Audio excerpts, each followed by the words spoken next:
All right. Can you hear me? Are we live? Do we got this going? Let's see. Let's see how this is going. All right. Give me a second. I just got to get everything set up here. I want to make sure everything is going well. Last time I got a couple complaints that I started too soon before everyone came in. So I'll give you guys, I guess, rookie mistake. First time ever doing it. And I kind of just jumped in, didn't give people the opportunity to get in the stream. So I'm going to pull some stuff up here, and we've got a bunch of stuff we're going to go through. Obviously, as you can see in the headline, the Army did give me a statement today about Tim Kennedy and about all the stuff that's been going on. So obviously, we're going to get into that. I'll let everyone, again, come on in here. I apologize to those who complained last time around. We also had it crash out on us the first time. So it was good for about 3 minutes. Then it was super laggy, super choppy. Wisconsin represent, love that. And then it crashed. Nate from Valhalla VFT jumped in the comments, helped me get it up on StreamYard, which is where we are right now. So we'll let people kind of come in. My day is, in case you're wondering, I'm still sweating my ass off. We did have an HVAC team come in, hopefully, and I am praying, they will have new lines dropped in by next week.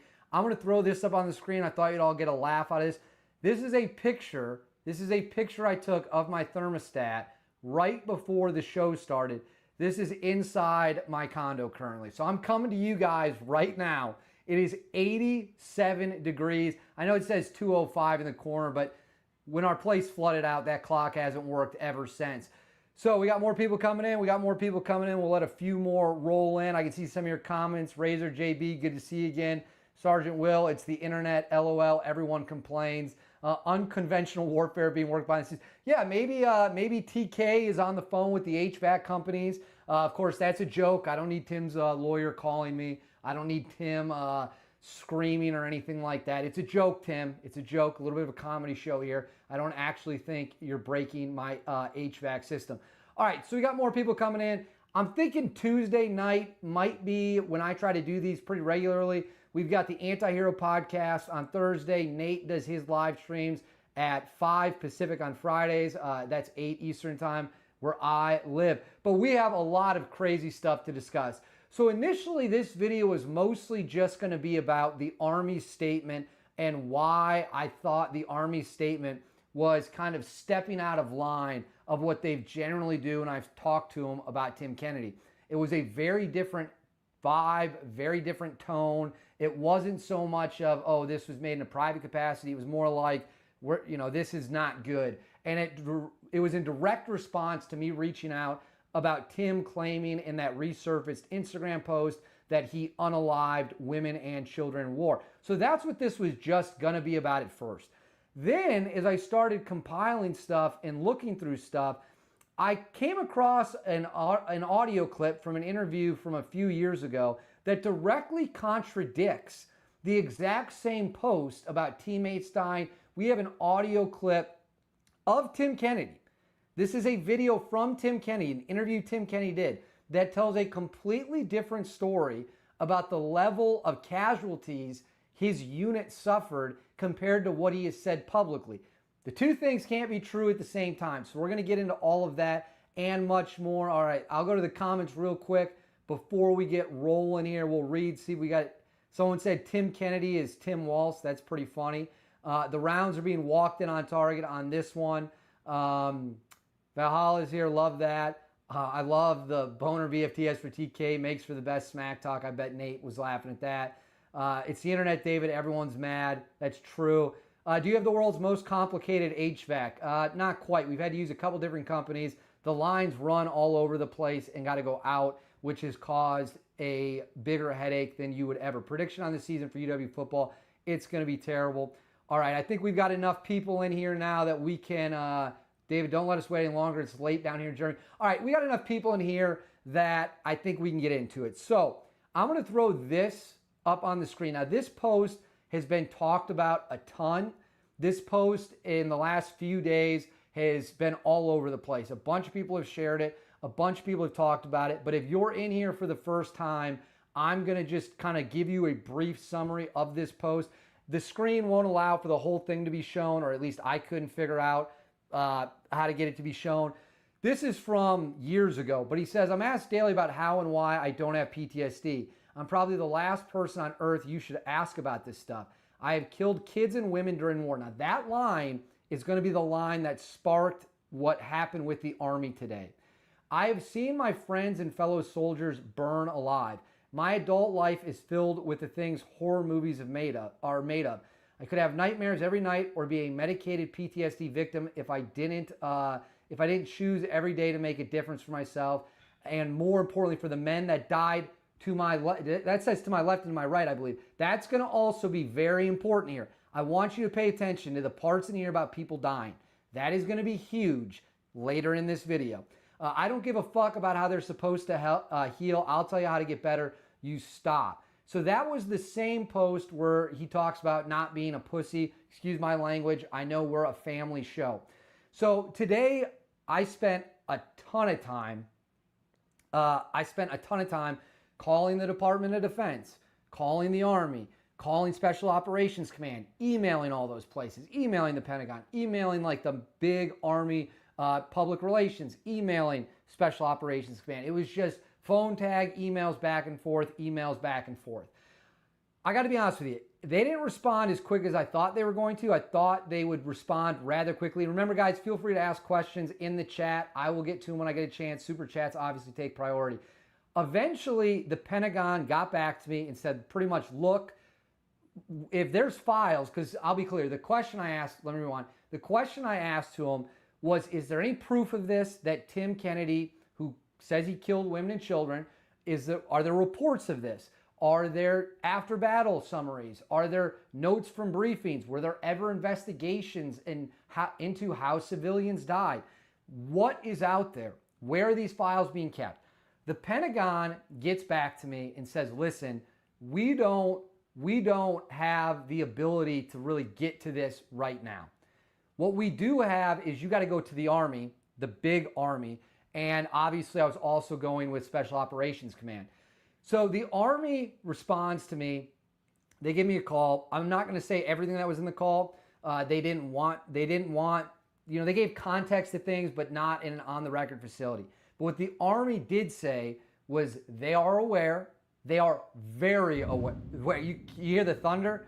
I'm in the middle of a thunderstorm right now. They are very aware of what is going on and it's being looked into, but they couldn't expand on that more publicly. So that's what the Army said publicly. Then I get an email from the Army Special Operations Command. Let me see if I can pull this up here. Let me throw this up on the screen. All right, so this comes from I'm going to hide the chats for a second so I can see the screen. This comes from the public affairs officer at Special Operations Command. Now you're going to notice a part on this screen is highlighted. That highlighted part is going to be important. It seems like it's a rather vanilla statement, but here's why it's important. So I'm going to read you this whole thing. It says, classification unclassified, message body classification unclassified. Hi, David. Any statements or disclosures from Master Sergeant Tim Kennedy regarding his service is not endorsed nor representative of the U.S. Army Special Operations Command. Again, any statements or disclosures from Master Sergeant Tim Kennedy regarding his service is not endorsed nor representative of U.S. Army Special Operations Command. For any formal reports regarding operations or inquiries, I would refer you to the USOC FOIA office. I did file a FOIA request to get all of the records that they have on Tim Kennedy, and in those records, we will see once and for all if there was ever any report, as Tim has claimed, about killing women and children. We will see for sure whether or not that is in there. They seem like they have indicated they will get those files. You just got to go through the formal process. They're just not going to give to you. My prediction is, and feel free to sound off in the comments if you agree or disagree. My prediction is we're not going to see any files of anything about him killing women and children, and I hope not. It's a terrible look for someone to talk about killing women and children, true or not. Certainly if it's not true, that's crazy. But Tim has his story. We're now going to find out the truth. By the way, you can read on the screen here his exact verification, service verification. Notice he does have a Bronze Star, but not with a V. Talks about his National Guard unit and all that stuff. Here's why this is important. This is why this is important. I've asked the Army in the past for comments about Tim Kennedy, specifically the sniper story, which his lawyer tells me is 100% true and is acting under lawful orders. We'll get into that in a little bit because I spoke to his old boss again today and he gave me permission to read what he texted me on the air, so I'm going to read that here soon. Generally speaking, they've never once disavowed Tim. That's a fact. The official military has never disavowed anything Tim Kennedy has ever said or done when reached out to. That includes the sniper story where they were using thermals and he was claiming on the Sean Ryan show he was splashing a couple rounds into bodies that they were looking at thermal. So when I asked them about that, they didn't say is not endorsed, not representative. I think they said these comments were made in a private capacity, I believe is what they said. Now they are saying, clear as day here, any statements or disclosure from Tim Kennedy regarding service is not endorsed and not representative of U.S. Army Special Operations Command. That is a polite way of separating yourself from an individual. They're saying in public affairs speak, the way I read it is, we don't want anything to do with this guy. We are not endorsing what he said. We don't want this coming back to us that he is claiming to have killed women and children. And keep in mind that these are serious accusations. These are incredibly serious accusations. So that was the main thing this video initially was going to be about. Now remember, Tim Kennedy was just at the big parade in Washington, D.C. Tim Kennedy was at the 250th birthday parade for the Army. And it was all over social media. It was all over the internet. And now what are we? We're 2 weeks away. We're 2 weeks removed from that, give or take a little bit. And we have Army Special Operations saying we do not, or is not endorsed nor representative of U.S. Army Special Operations Command. So that is what they've said, on top of the Army calling me and saying, listen, we can't really get into this with you. We're aware, we're very aware of the things this guy has said.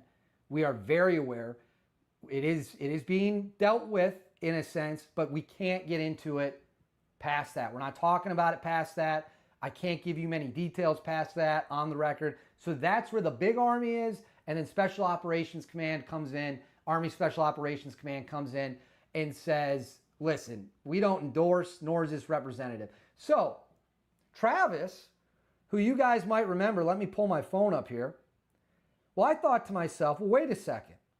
Travis has talked on the Anti-Hero podcast with two other teammates of Tim's about Tim's infamous convoy in Afghanistan. And let me stop here. I got to give credit to the Anti-Hero podcast for blowing the doors wide open on this, I believe back in November around Thanksgiving. I don't think people understood. I'll read Travis's text here shortly, but I want to make sure people understand. I don't think people understand the risk that Brent and Tyler were taking when they came out to levy the claims and debunk Tim Kennedy's stories. Tim Kennedy might be the most recognizable veteran in the country. It's possible. We got the thunder going again. I don't know if that's true or not. Maybe it's Rob O'Neill. Maybe it's someone else that I'm not remembering at the moment. But there's certainly an argument to be made that Tim Kennedy is the most recognizable veteran in the country. So for Brent in the Anti-Hero podcast and Tyler to go out on a limb, well, not on a limb, that's saying, because they knew their information was what they felt was confident with Brent's experience going through the book. For them to come out when no one else would and say, listen, you guys are being fed stories we don't believe are true, and here's why we don't believe they are true. And then for them to bring on Travis and two other teammates to discuss that part of Kennedy's book, that took a shitload of courage. A shitload of courage. And it's important we recognize that. So I give those guys all the credit in the world, and I hope people understand just the extent of that. So here we go. So I text Travis because Travis, as the ground force commander, you would think would know if he ever saw Tim Kennedy kill a woman, kill a kid, whatever it might be. You would think the guy there would know. All right, this is a quote from Travis, the ground force commander for Tim's, arguably his most famous mission ever. He says to me, "Hey, David, I never saw Tim fire his weapon." Let me repeat that. Ground force commander, Tim's boss, on the ground. "Hey, David, I never saw Tim fire his weapon." Gets better. Neither did anyone else on the team that I spoke to about Tim Kennedy. Travis did want to point out that he had lost touch with a few people on that team, but everyone he spoke to, not one person there, according to Travis, ever saw Tim fire his weapon. Remember in his book, doesn't it claim that he was so low on ammo at one point that he was thinking about taking a gun off a fighter on a resupply convoy? Never saw him fire his weapon. Neither did anyone else on the team that I spoke to about Tim Kennedy. He continues, "What many don't realize during that convoy operation is the primary weapons used were the crew-served mounted machine guns or the MK-19s on the vehicles in conjunction with close air support." He further adds, "Tim was not organic to our team, and he was not operating any of the team vehicle-mounted weapon systems." This again goes back to the Sean Ryan clip, same convoy, where they're talking about splashing rounds into guys using a thermal imaging, which Tim's lawyer said on the record 100% happened, and Travis told me on the record previously it 100% did not happen. And if it did happen, he would have heard about it. Everyone would have heard about it. They would have heard the shots, and everyone would have seen what was going on. So that's Travis's recollection. That's Travis's statement as his boss for their time together in Afghanistan, saying he never even saw Tim pull the trigger. Okay, I'm going to throw the comments back up on the screen here. All right, I'll see if I can answer any questions or go through some comments. Yeah, here we go. Let's remember the sniper story is bullshit because he went into details on what rifle he was using. Anti-hero debunked the fact they never even had ShyTac issue. To be clear, I think the ShyTac story might have been different than when he was splashing rounds.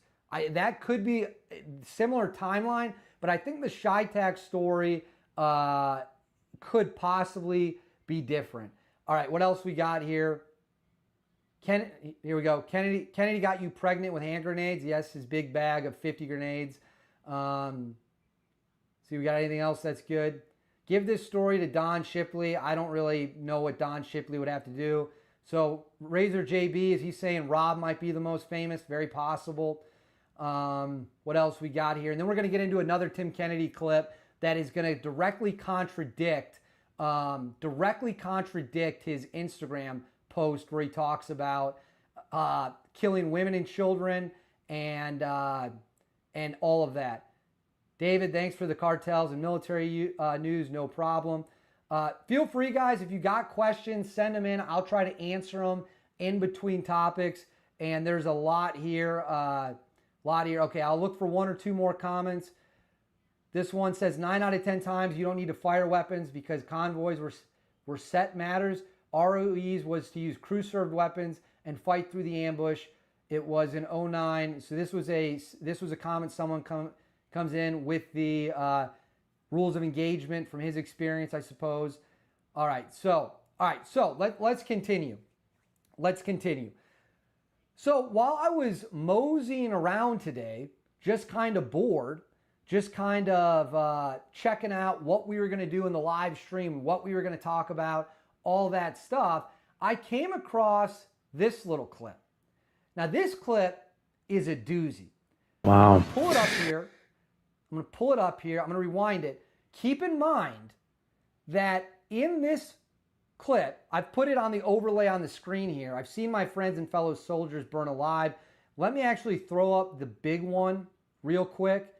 Pull the comments off the screen again. So my adult life's filled with horror movies, yada, yada, yada. Where is it? What am I looking for here? Yes, okay. For myself, and more importantly, for the men that died to my left and my right. That is his comment that was up. Listen to this. Listen to this. Wow. People are going to claim this isn't real. This is real. This is from an interview a few years ago. Tim Kennedy is asked directly about combat. He starts talking about casualties. He starts talking about how their unit never suffered. They never had a guy killed. He never had a guy killed. Let's listen to what he had to say, and then let's compare it to the statement on the screen. These are both statements from Tim Kennedy. You see the one on the screen. Now let's hear what he has to say. Wow. That's intense. So, and tell me how that mission progressed and ended. I'm assuming it ended well and you succeeded in the mission?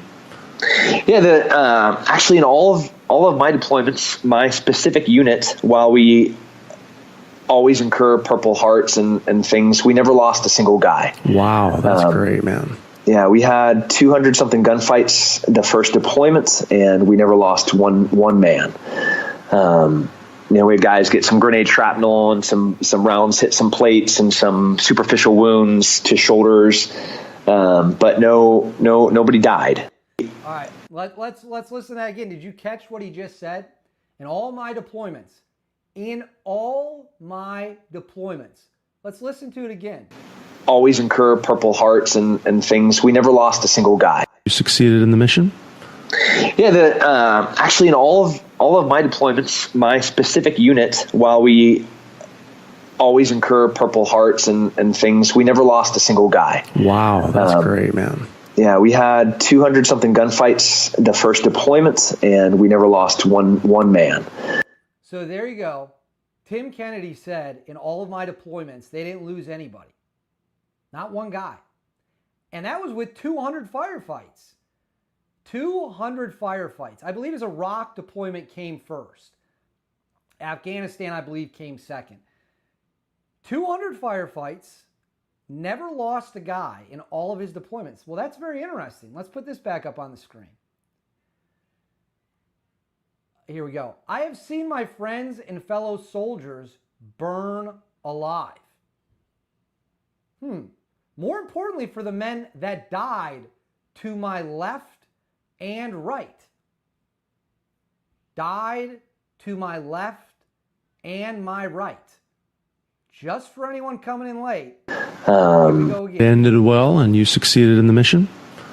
Yeah, actually in all of my deployments, my specific unit, while we always incur Purple Hearts and things, we never lost a single guy. Wow, that's great, man. Yeah, we had 200 something gunfights the first deployments, and we never lost one man. Those two things can't be both true. You can't have never lost a single man in all of your deployments and then also be on Instagram talking about the people who died next to you and burned alive. 200 gunfights in one deployment, that's crazy. I don't know, are there dudes at the tier 1 level that have gotten in 200 gunfights? I mean, in theory, anything is possible, right? In theory, is it possible there were 200 gunfights? Certainly, I'm not ruling anything out. But here's what I know. Looking at the evidence, right? We're looking at the evidence. He has posts on Instagram talking about how people were killed right next to him, to his left and to his right. He's then in an interview hyping up the fact that after 200 gunfights, they didn't lose a guy. And his words were, all my deployments. Not just this one, all my deployments. So which is it, Tim? Did you have people dying to your left and your right? Or in all of your deployments, did you never lose a guy? One of those two things is fake. They can't be true at the same time. See, this is the problem. I might have to get rid of this. I don't know who this Bob guy is in the comments. want to see if I can put them in timeout. Those two things can't be true at the same time. Either you did have people that you watched burn alive, and I don't even know how a soldier would burn alive. Maybe, I don't know. If you know in the comments, maybe a helicopter crash, an explosion, if you know in the comments how you would burn alive in combat, I'm going to scroll down and read, let me know. So I'm confused. I'd like clarification. Did you never lose a guy, or were people killed right next to you and you watched people burn alive? Those two things can't possibly both be true. Oh, there we go. Some guys got hit by IEDs, structure collapse. Okay, so buildings being blown up, IEDs going off. All right, that makes sense. Rob Pagel says the average deployment is 6 months, 180 days. That means more than one a day. Yeah, I mean, the op tempo would be insane. I've heard stories from guys in Delta where they'd be like, we would sometimes do 2-3 hits in a day with follow-on targets. I have never once ever heard a Delta dude tell me he got in 200 gunfights.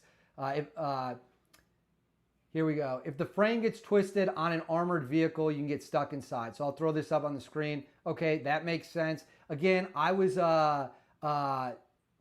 someone's asking, I don't believe little David served. You are correct. I was never in the military, but I am not bad at investigating stuff that sounds interesting to me, history or otherwise. Oh, we got a $5 super chat from Joe Saunders. Incur Purple Hearts and things. Sounds shallow, just saying. John McPhee was his boss. Yeah, he was, but not on the mission Travis was in. That was in Iraq. So those are two totally, I thought he said in my first two. No, he did not say my first 200 deployments. Let me get that off the screen. All right, if you got more questions, send them. I'm going to pull this up right now. But this is another one. This is another one where he talks about confirmed. All right, here we go. 200 gunfights in 6 months isn't out of the realm of possibilities. It's definitely a lot, but we got into well over 100 in a 9-month deployment. Yeah, look, I'm saying that anything's possible. There were a few places where 200 fights may have been possible. Ramadi, Fallujah, Tora Bora. Tora Bora was over awfully quick, if I recall, for there to be 200. So there's some disagreement in the comments. Some people say in perfect circumstances you could, but point being, the 200 gunfights thing is just secondary in that clip to the fact he went from I lost all these guys, I witnessed these horrible things, to we actually never ever lost anyone. Now let's see what he says in this clip about how many people he is shot at, hit, whatever. Here we go. Let's throw this up. Razor RB, 100, 200, didn't happen. He doesn't believe them. Again, if there's proof, we're going to get those files. We did the FOIA. We'll be getting the files. We will know sooner than later. Here we go. Confirmed kills, but any idea how many people you shot there? Man, I have no idea. No idea. I tried to figure it out a couple of years ago. We were talking about writing a book, and I have a guess of how many guys I shot at, and I have a pretty good idea how many of those guys I hit, and it's a lot, three figures, and it's but I've been in special operations for 15 years. We've been at war for 16 years, and I've been in special operations my entire career. And my only job has ever been, I was never in any other unit besides being a trigger puller. That's the only thing I've ever done during a period of time that we're at war. So I don't think, the number of guys that I've shot is any different than, other guys that were in similar situations. Yeah, right. And all right, I got Nate saying, yeah, Nate, how do I get you on here? I've got my Instagram chats open. Nate, let me know how to Let's see. How do I get you in here? Do you guys want to see Nate hop on?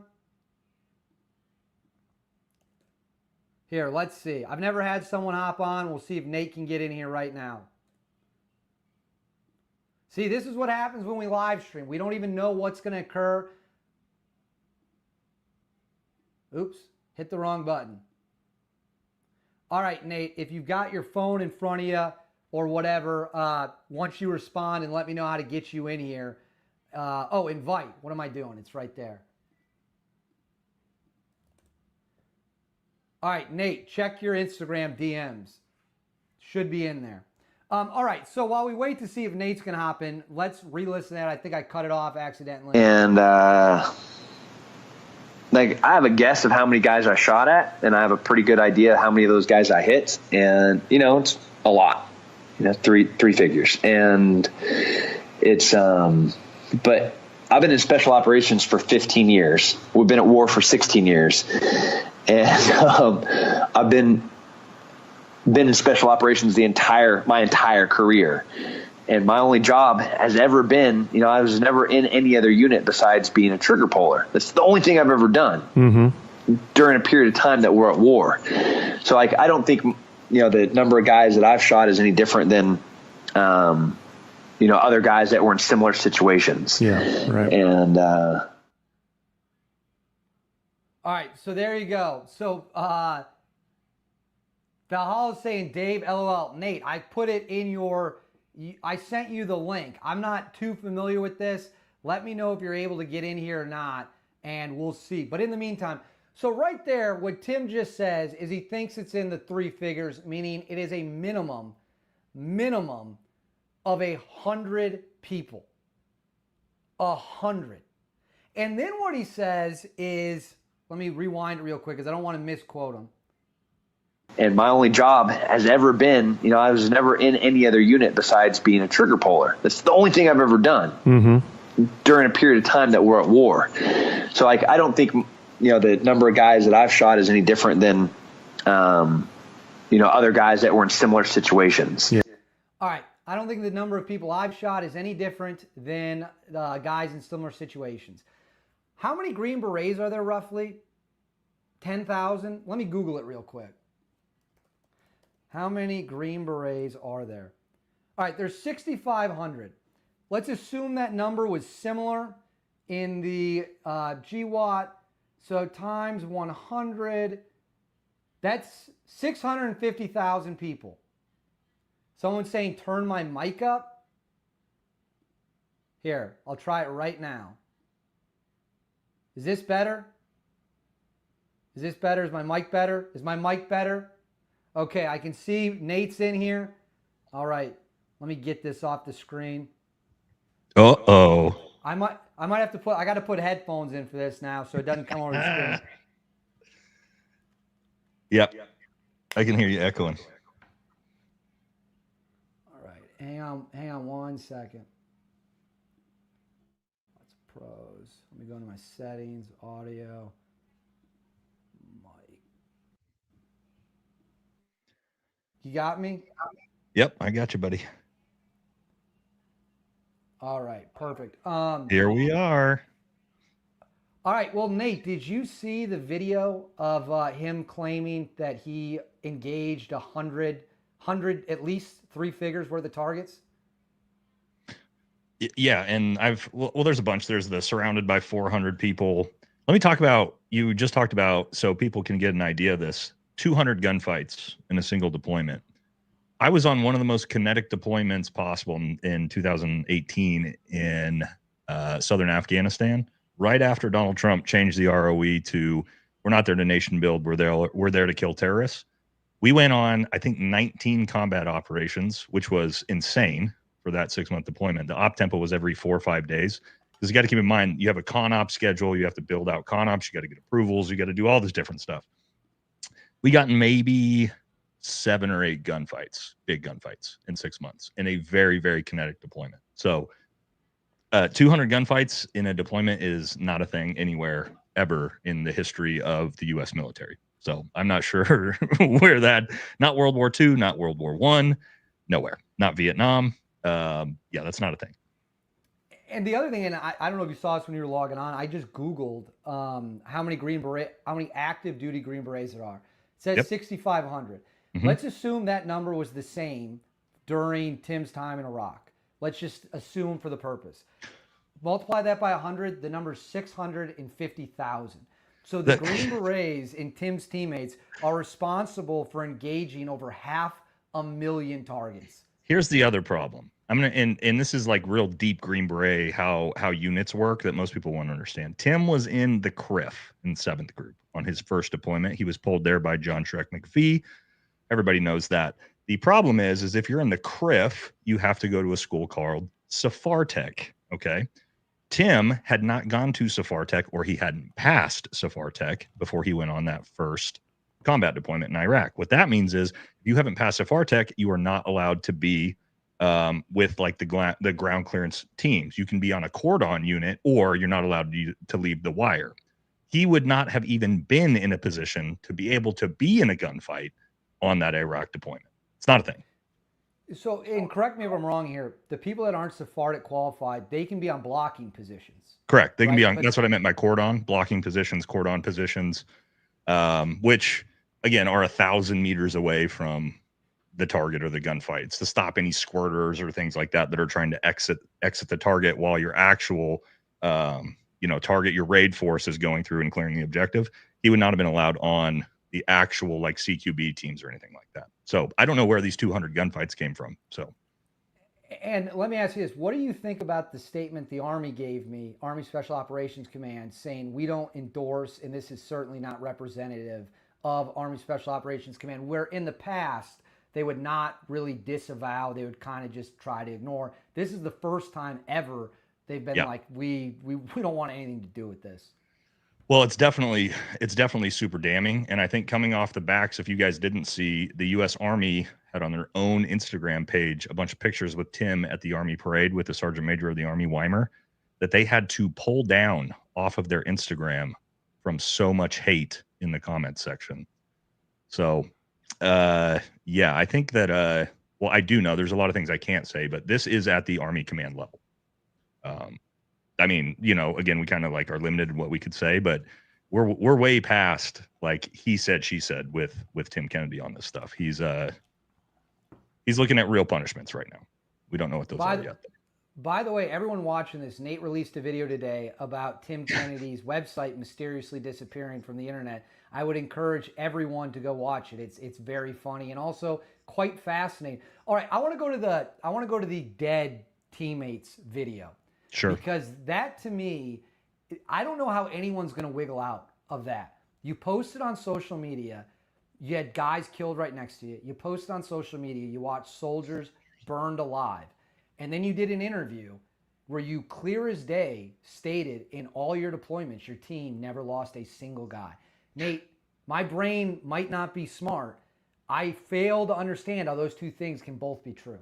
Well, we have to also remember, Dave, his interview where he couldn't remember the names of all his dead teammates. Well, maybe part of the reason why he couldn't remember the names of his dead teammates is because he didn't have any dead teammates, or maybe he did. We don't know. It's hard to keep track, but I'm assuming if he said that he didn't have any teammates killed, then he didn't. So I don't know where they got burned alive. First of all, if that would have happened on an ODA where we had SF guys burned alive, everybody would know those stories. That's the other thing is all of these stories, right? Surrounded by 400 Iranians at the base of a hill, right? There's 30 of us. We're all going to die. Those are Medal of Honor stories. Everyone in the Special Forces community knows those specific stories. Like we know all of them, depending on which group they are in. We know all the Medal of Honor stories. Nobody's ever heard a story like that, ever, in any of these. And I think it goes back to Brent when he did the first, it was the first or the second one. I don't remember if it was with Travis, and I don't know if you saw, but I read something Travis had texted me today saying he never saw Tim Kennedy pull the trigger at any point in time. And as far and I can explain why he didn't, if you guys want. Yeah, go ahead, please. That's why you're here. You're here to be the military expert. Right. So we talked about his first deployment to Iraq. That was in 2006 when he was with the CRIF unit and wasn't Sephardic qualified. Well, his second deployment was in Afghanistan in 2008. Okay. He was not attached to an ODA. He was working at Bagram as what we call an LNO for the Checks-Off for a foreign nation unit. Okay. He wasn't part of an ODA. He wasn't actually out doing missions. The only thing he got to do on that deployment was the one convoy he wrote his book about. Okay. And so for those of you guys, and I hate to say this because it sounds spiteful, but it's true. Any other SF guy you talk to will say this. The guys you send to go be your LNOs at BAF, at Bagram, to work in the JOC are fucking guys nobody wants on their team. That's the reality of it. We don't want you around because why am I going to send a superstar to go work in a fucking office when he could be on the ground with me? Okay. So that's one. That's the way this works. Two, he finally gets to go on a mission because the Checks-Off are going to go on this convoy. So he's with the Checks-Off during this. He's not even with the U.S. Soldiers potentially that get in like the one pop shot gunfight that they get in. So his stories, like he tells stories about engaging 20, 30 people from sniper towers and all those types of things. Of course, none of that happened, but he also was never in a position to fire a shot at anyone to begin with on that convoy. So that's, again, it was like 100 plus vehicle convoy that took some contact in different places. He probably got a participation trophy CIB. Okay. For a lot of veterans here that have been to combat, that can happen, right? Somewhere in the convoy, somebody got shot at. So you get filled in for your CIB. But yeah, I mean, the odds that he actually fired at anyone in combat from his first or second deployment, I mean, I can't tell you for sure because I wasn't next to him, but I can tell you based off of the way Special Forces ODAs works and how all these missions work, the likelihood is like 1 in 1,000 that he ever even pulled the trigger, let alone all these hundreds of people he can't remember killing.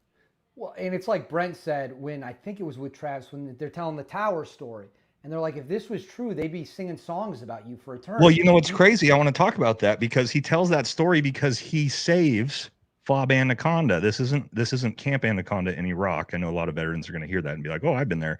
FOB Anaconda was up in Khazaruzgan.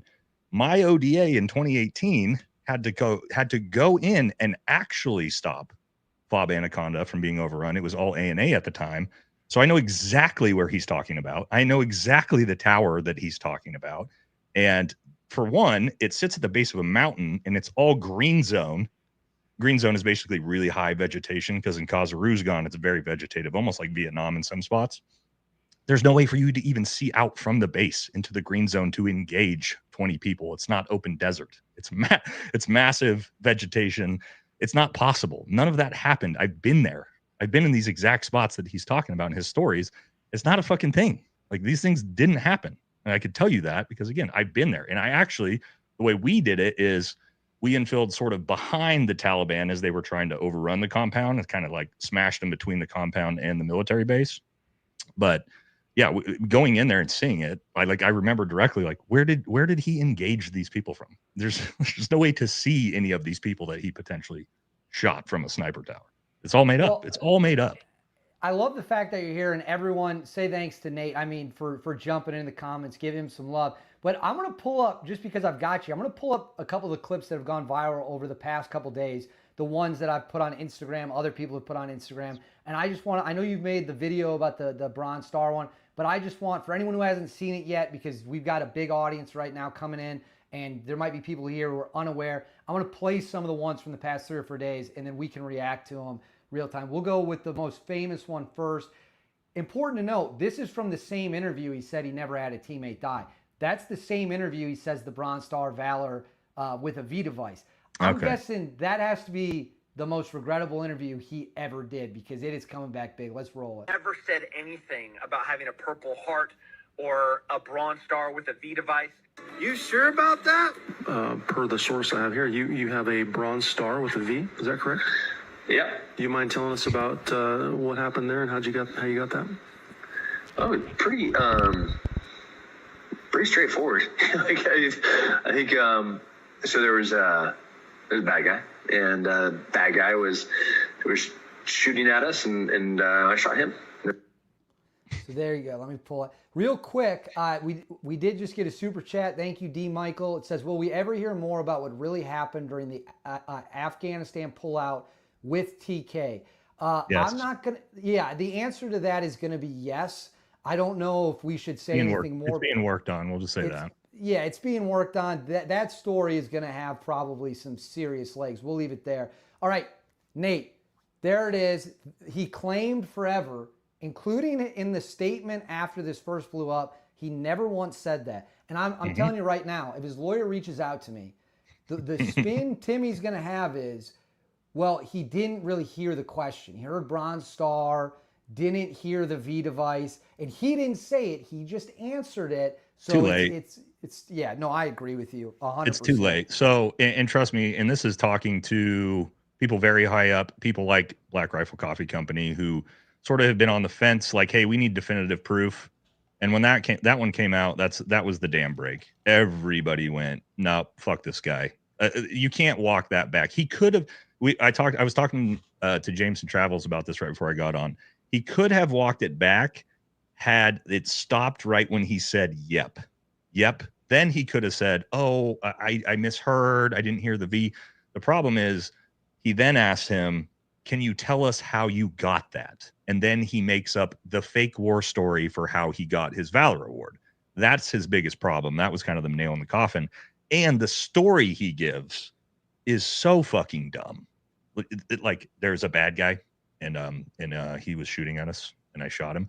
I did a video on this, obviously. I put up my Valor Award citation that I got from a near ambush. It's infinitely, and again, I'd say tell the same story. I have all my teammates have Valor Awards from Silver Star down from this operation to near ambushes. I was like some of the least heroic stuff that I did. Even some of my teammates like holding machine guns literally into a doorway as we're being ambushed by 10 Taliban with PKMs and all sorts of shit. ARCOM V.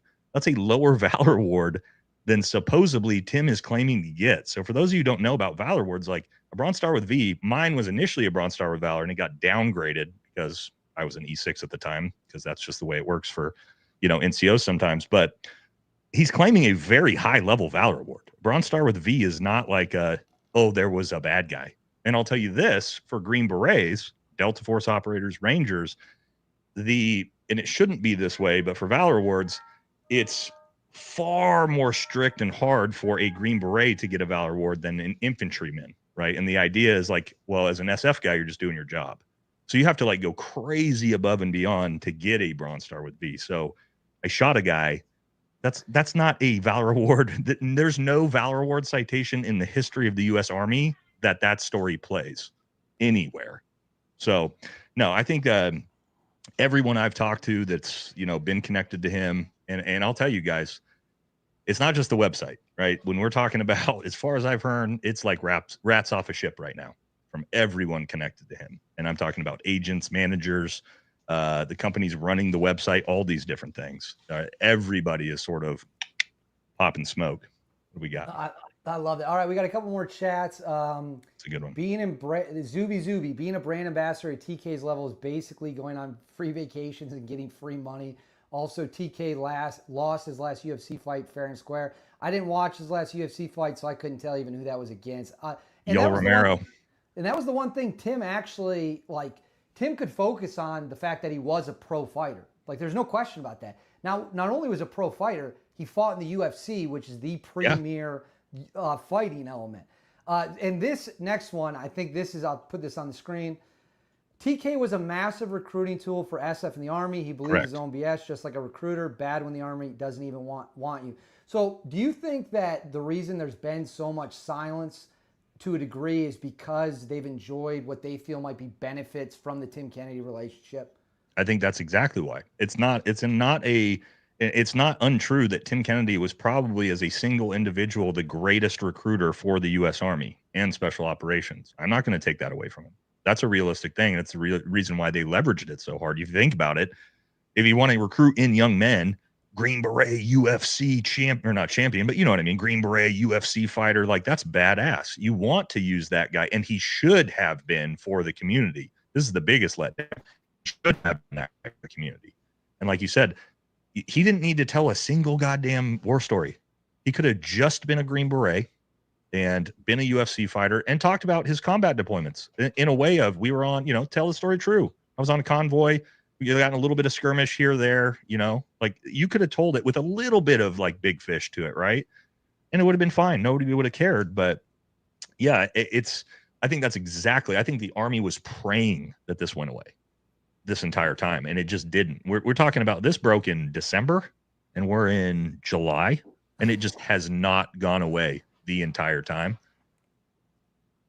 And what I would tell you is I think if he had come out when the first episode came out, which was the Monday, I think, before Thanksgiving, was when the first one came out from the Anti-Hero podcast. If he had immediately apologized, and shout out to Element 212, where Nate VFT goes, we follow, Nate's the man. If he had come out and said, hey, you know what? It got away from me. I just couldn't stop the snowball. It was stupid. I'm sorry. I fucked up. We would not be talking. We wouldn't have been talking about it 2 weeks later. That would have been the end of it. But he just, so we've got a couple more super chats let's go through. We did 200 plus or so patrols in the 12 months I was deployed to Iraq in 2009 in a basic line unit. It is possible to be out in sector that much. Wait, Dave. 200 patrols and movement to contact, not taking that away from you in the early part of the GWAT badass is not the same as 200 gunfights, brother. Right, and that's what he says at the end of that. It's like, but not in contact that much. Right. Thank you very good much. comment. Thank you very much, the War Eagle. Let's see what we got down here. You have a battle roster number that's attached to a mission roster. There is an AAR and award write-ups. You don't opt out of awards and write-ups, just FYI. So is that directed at Tim, the idea that Tim might have voluntarily have turned it down? He I think he has said things along those lines. Officer didn't, well, I know he said his officer didn't upgrade his BSMV to a silver star. He said that at one point, but that is true what he said, and I can corroborate that with one of my officers. My team leader has a ARCOM with a V for a mission that he was 700 meters away from me and two of my teammates that we carried out when we actually ended up blowing up one of the largest caches of homemade explosives ever found in Afghanistan. I got an ARCOM C for that operation, as me and my EOD tech and two other teammates actually blew it up. An ARCOM C is it's a combat award, sort of right below a Valor Award, but our team leader, who was 800 meters away, got a Valor Award for that. He tried to turn it down. There's a lot of controversy to this story. I don't want to get into it. He tried to turn it down because he was like, I didn't do shit. I was 700 meters away. I didn't even see any of this. And they forced him to take it. So no, you don't get to turn Valor Awards down. That's not a thing. That's not how it works. We'll burn through. We got a couple more real quick. I feel bad for his family. His kids are going to have to grow up knowing that their dad is a fraud. Phlegm Nasty 11. Thank you very much. Yeah, that's going to be a tough conversation. This stuff, once it's out there, it's out there. Love Nate, no homo. Kim Jong-un, North Korea is best Korea. That's funny. And TK had legit glory, but it was, and I assume is referring to the UFC, but it was never quite good enough. Vexed, and I don't know what vexed and just saying. I don't know what that means, but all right. So that was the infamous one. Now let's throw up this. This is the other one. Now before one of the things before I play this, I posted this on Instagram, Nate. It might be the most posted video I've ever put on Instagram. The amount of former unit operators, SEAL Team 6, and just other special operations guys or Marine snipers.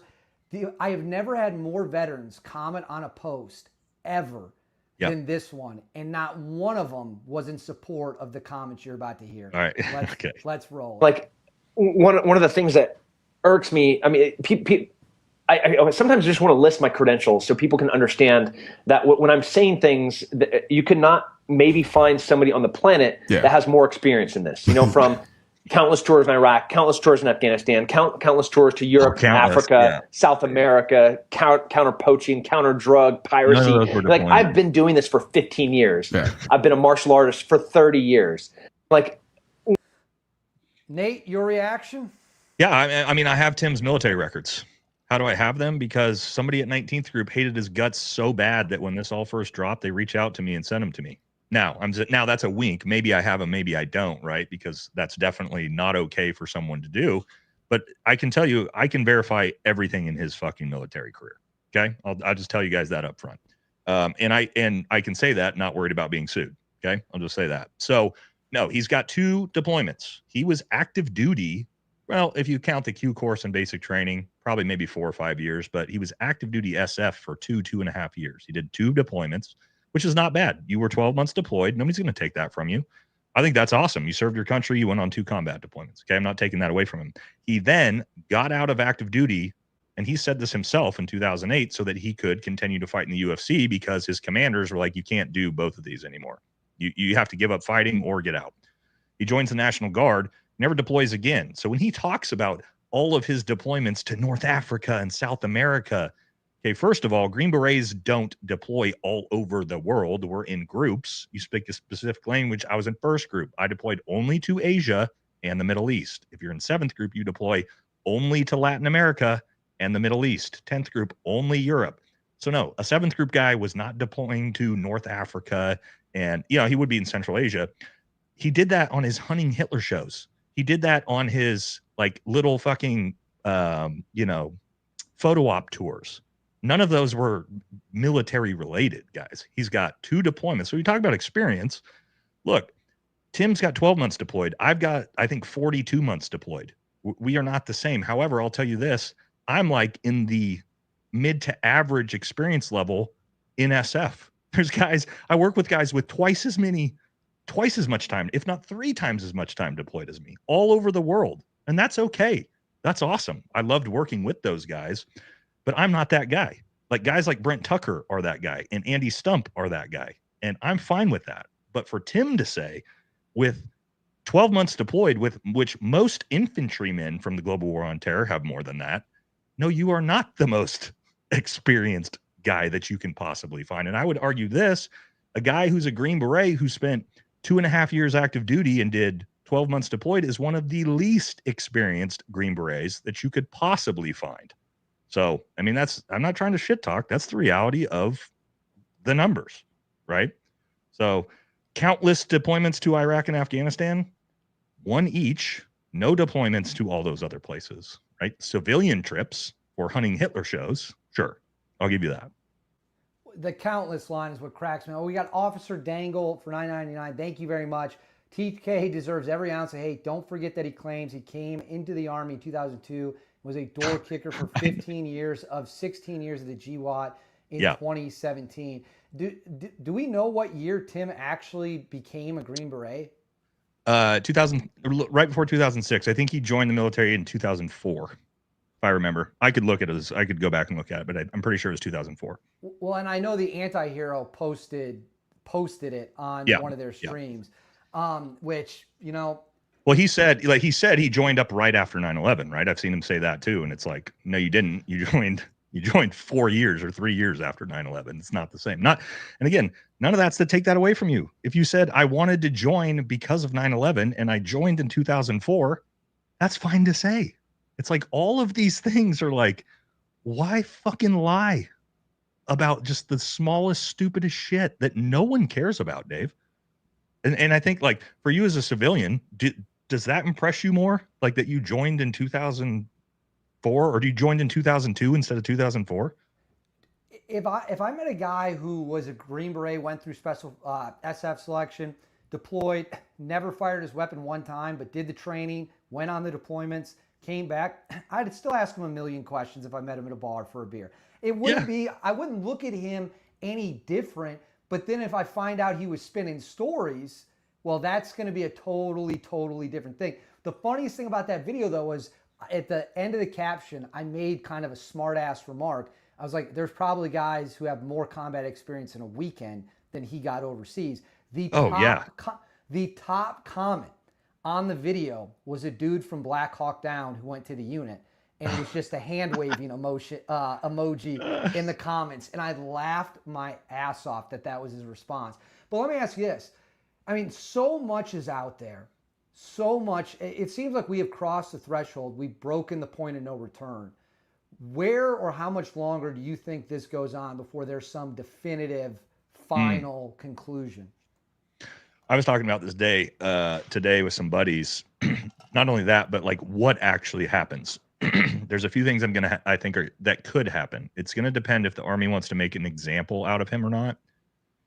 They can potentially wrist slap him, maybe UCMJ him, knock him down in rank, let him retire. Let him like sort of just kind of shuffle it out, move it out, try to like have the least amount of optics on it as possible.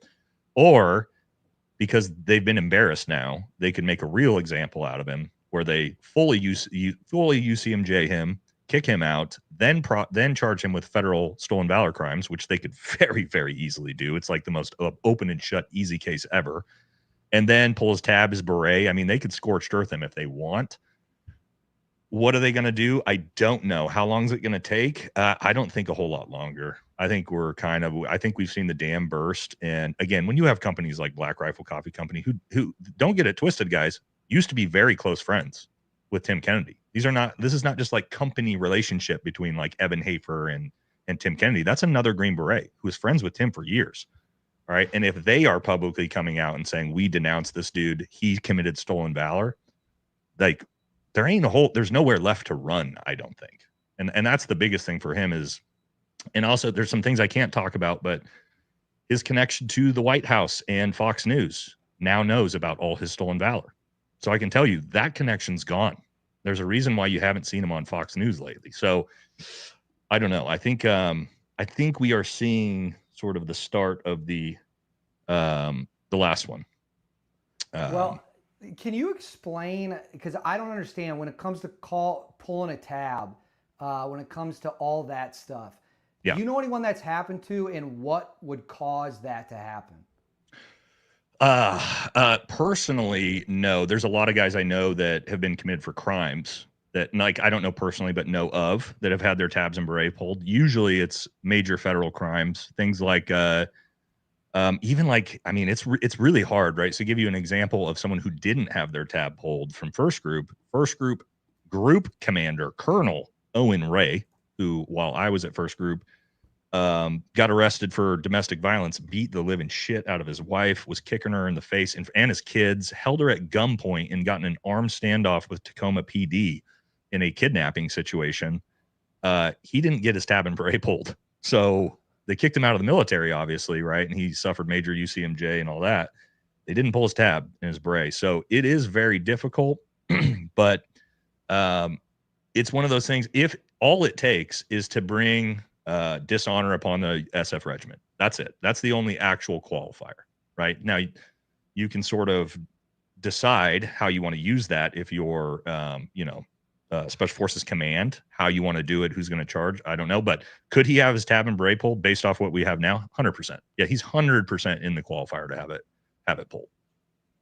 That's fascinating. No, it's just, how did a guy let it get to this point? I mean, we all fuck up. I've made more mistakes professionally, personally, than I could even count in a million different lifetimes. But it's just like, at some point, you just got to put your hand up and be like, hey guys, like, I really shouldn't have done this, should not have done this. And there's no shame in taking responsibility. There's shame in the action that got you here, but taking responsibility and admitting wrong is not a shameful thing to do whatsoever.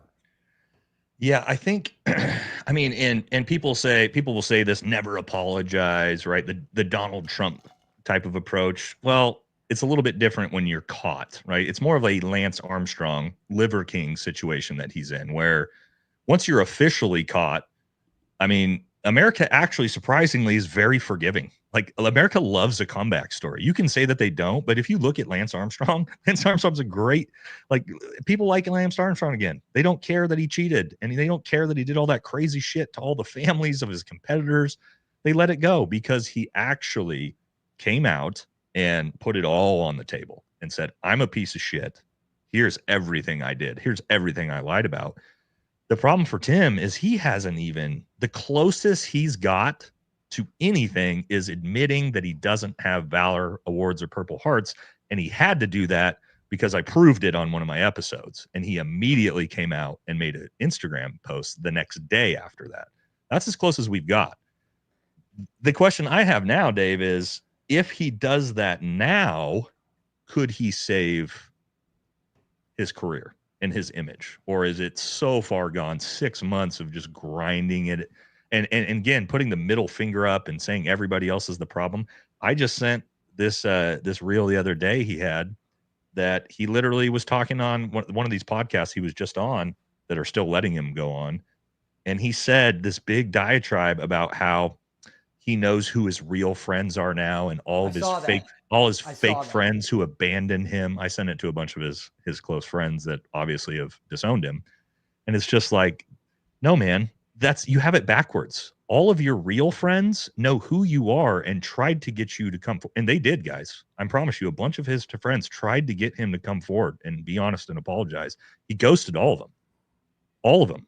You guys don't know this. He ghosted some of his best friends. He completely cut them off out of their lives because they wanted him to come forward and be honest. So who's your real friends? The guys who stuck by you because why? They know you're a stolen valor fraud and they're going to stick by you because they can get some money out of the deal somehow and in connection to you. Those aren't your real friends, dude. Like, you have it completely backwards. We've got Zuby says TK doesn't seem embarrassed or phased at all. Well, publicly, I would agree with you. If you look at his Instagram, let me pull up his Instagram real quick. If you look at his Instagram, Kennedy MMA. Let's see if I can share this screen here. Let me pull it up. Share screen. Dave's learning the live software too. Everybody that follows my lives knows the dinosaur shit show and tech that I go through on a daily basis as well. Yeah, I don't know if that. Oh, here it is. All right, so we've got podcast, horse, some kind of advertisement. I don't want to click on anything if his kids are shooting range. I mean, it's just like, it's just like nothing's going wrong. Like nothing's going on whatsoever. I don't know how he does it. And if I was his agent or whatever it might be, I would be begging him. I would be begging him. Oh, his agent's no longer his agent. So is that?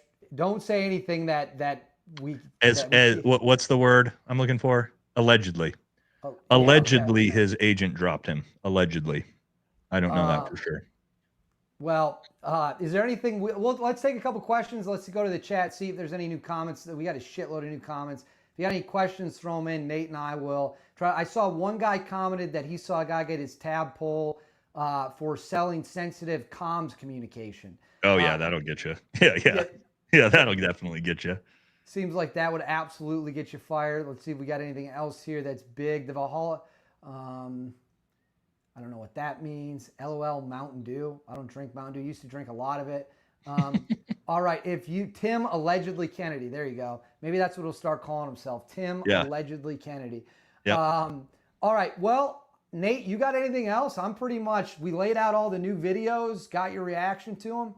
No, man, I just want to jump on and shit talk with you. So, good one. Your lives are crushing, dude. You got a ton of people in here, man. I appreciate it, Nate, for sure. Hey, thanks for doing this. Thanks. Yep. I'll jet out of here so you can do the rest of the show with your stream. All right. Thanks, Nate. Talk to you later. Yep. See you guys.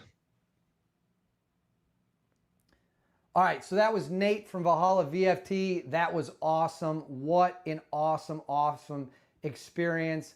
Hold on. I'm getting a text message.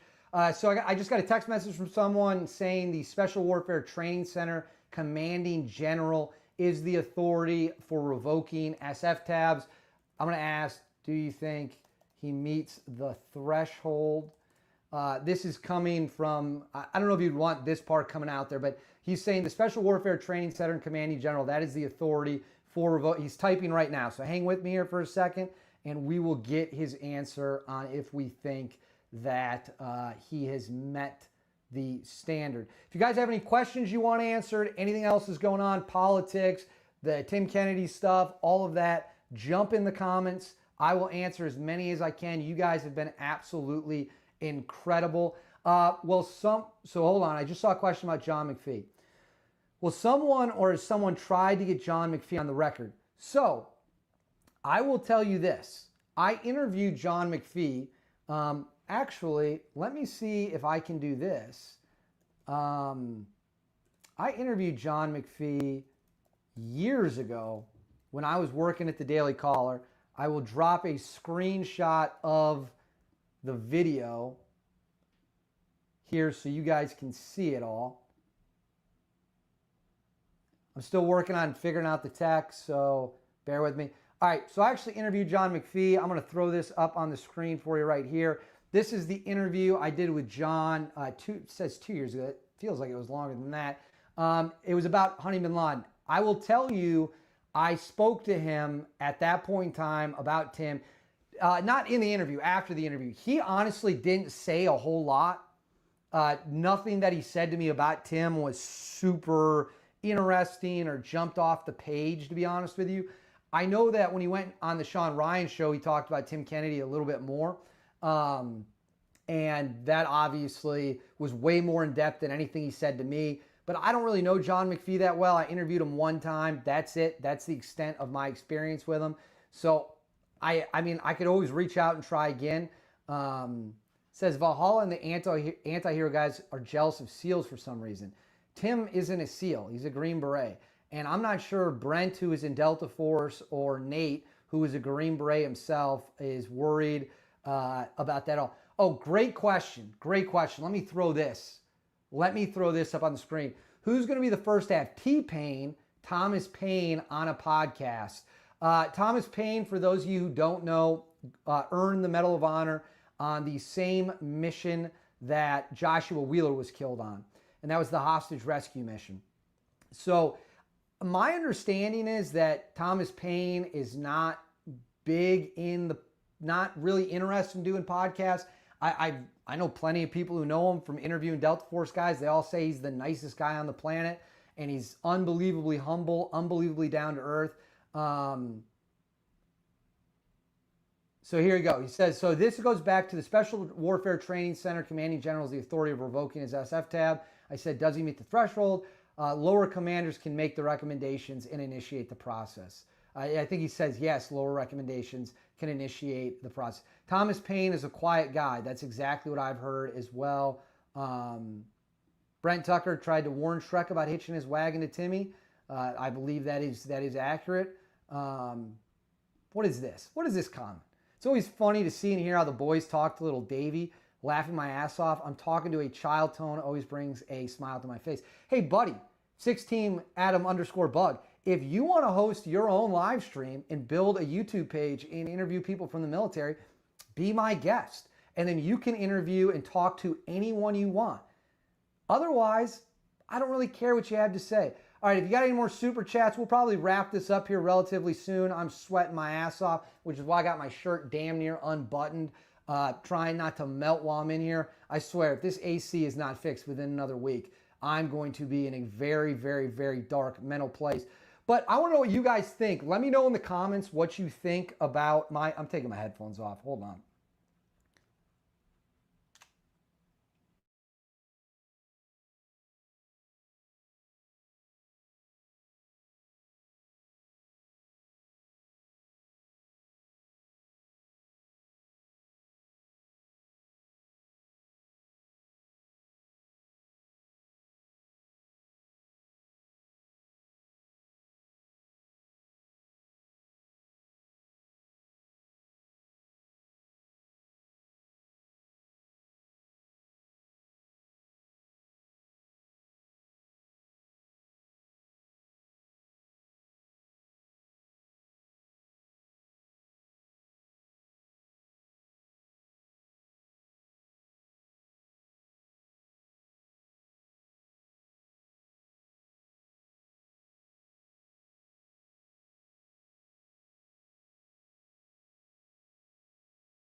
All right. Can you hear me now? Is this working? All right. So the audio is back up. We got the audio. Is the audio working? Is the audio working? Oh my gosh. Guys, see, this is what happens. You go on here and you start telling stories. And I don't know if it's the Iranians. I don't know if it's Tim Kennedy. We just lose our audio for like 5 minutes. All hell breaks loose. I'm not going to blame it on Nate. Stop saying, should I check the closet? Should I see if Tim Kennedy is in the closet cutting electrical cords, cutting my Wi-Fi right now? All right, so we'll throw this up on the screen. Thought it was odd that Shrek went out of his way on SRS to talk about Tim. He seemed offended that Sean didn't ask. I've seen that clip. Oh, my mom is watching. Guys, my mom is watching.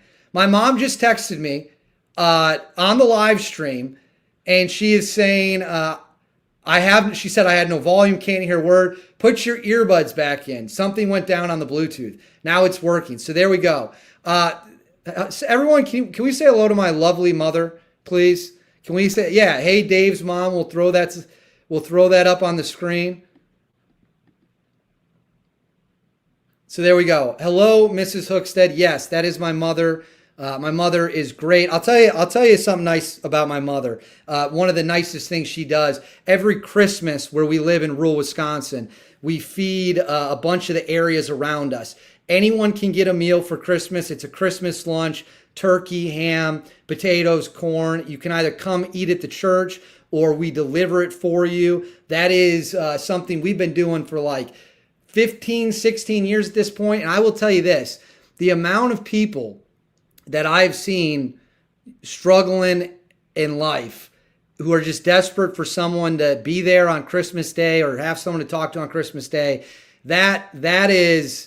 it's an incredible event every Christmas in Wisconsin. If you're nearby where we live, I'm not going to shout that out on the live stream, but that is one of the nicest things anyone from my hometown has ever done. So my mom is watching. I did not know my mom watched this.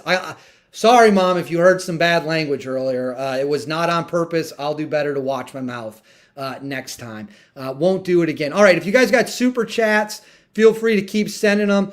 So listen, when it comes to the Tim Kennedy thing, I want to make this clear as well. I mean, can you guys see how much I'm sweating right now?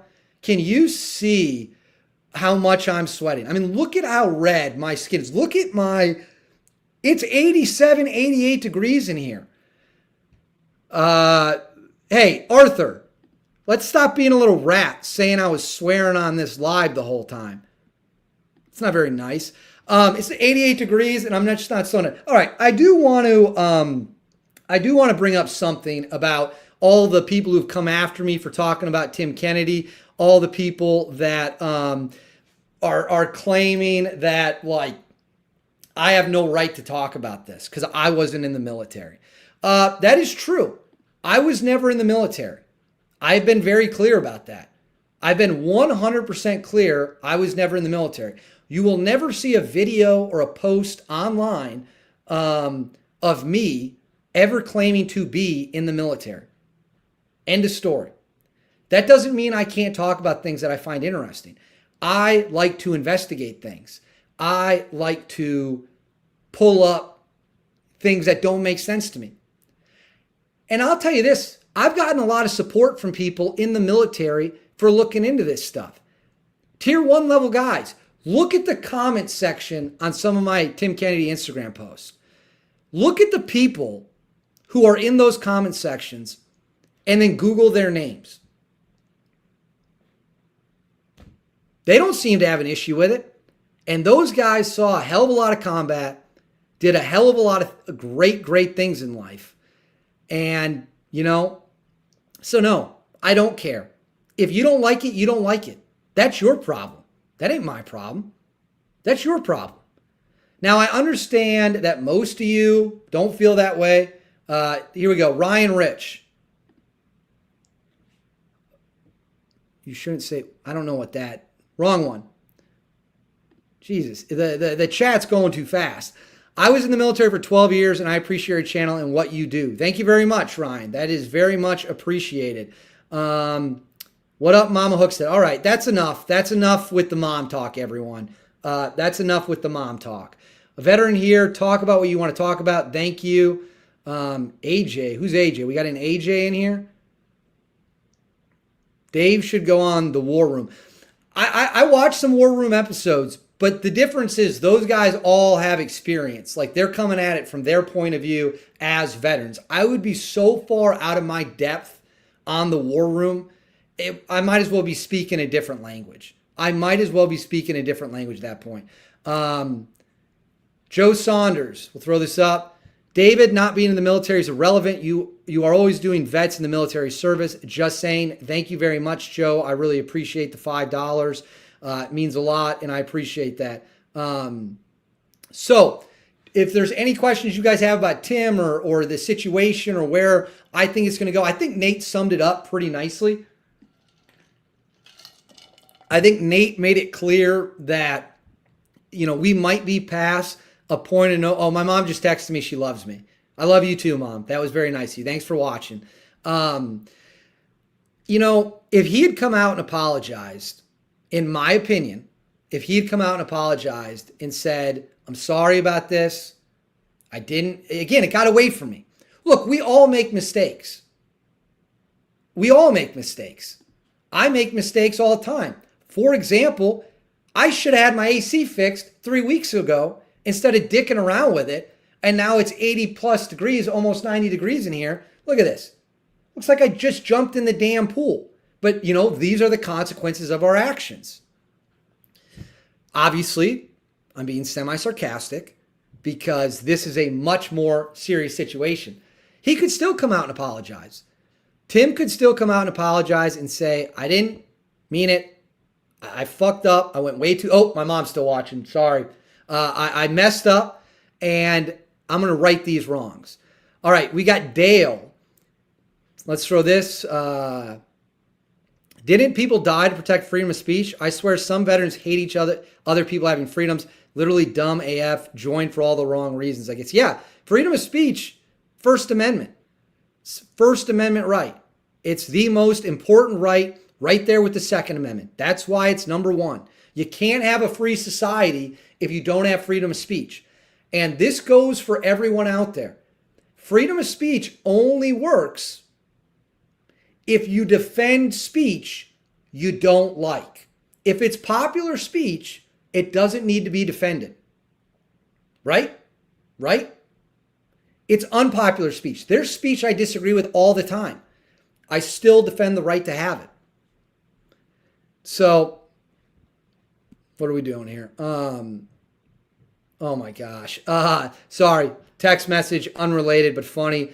TK Blunder has a life of its own. I don't think he can come back from this mess now. Ultimately, that's going to be up to Tim. Where we go next. Do we all see the chat on the screen right now?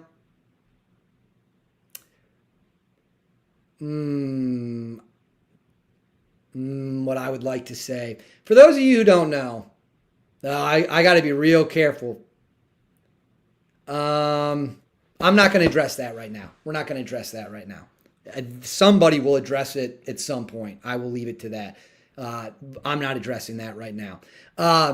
So you got to defend speech you don't like. End of story. End of story. All right. Do we got any more chats coming in? Any more questions? Ain't got to work for NASA to investigate the stars. Do you think if I texted my girlfriend right now, she'd bring me some water? I think she might have already left. She's going on TV later tonight, I guess. So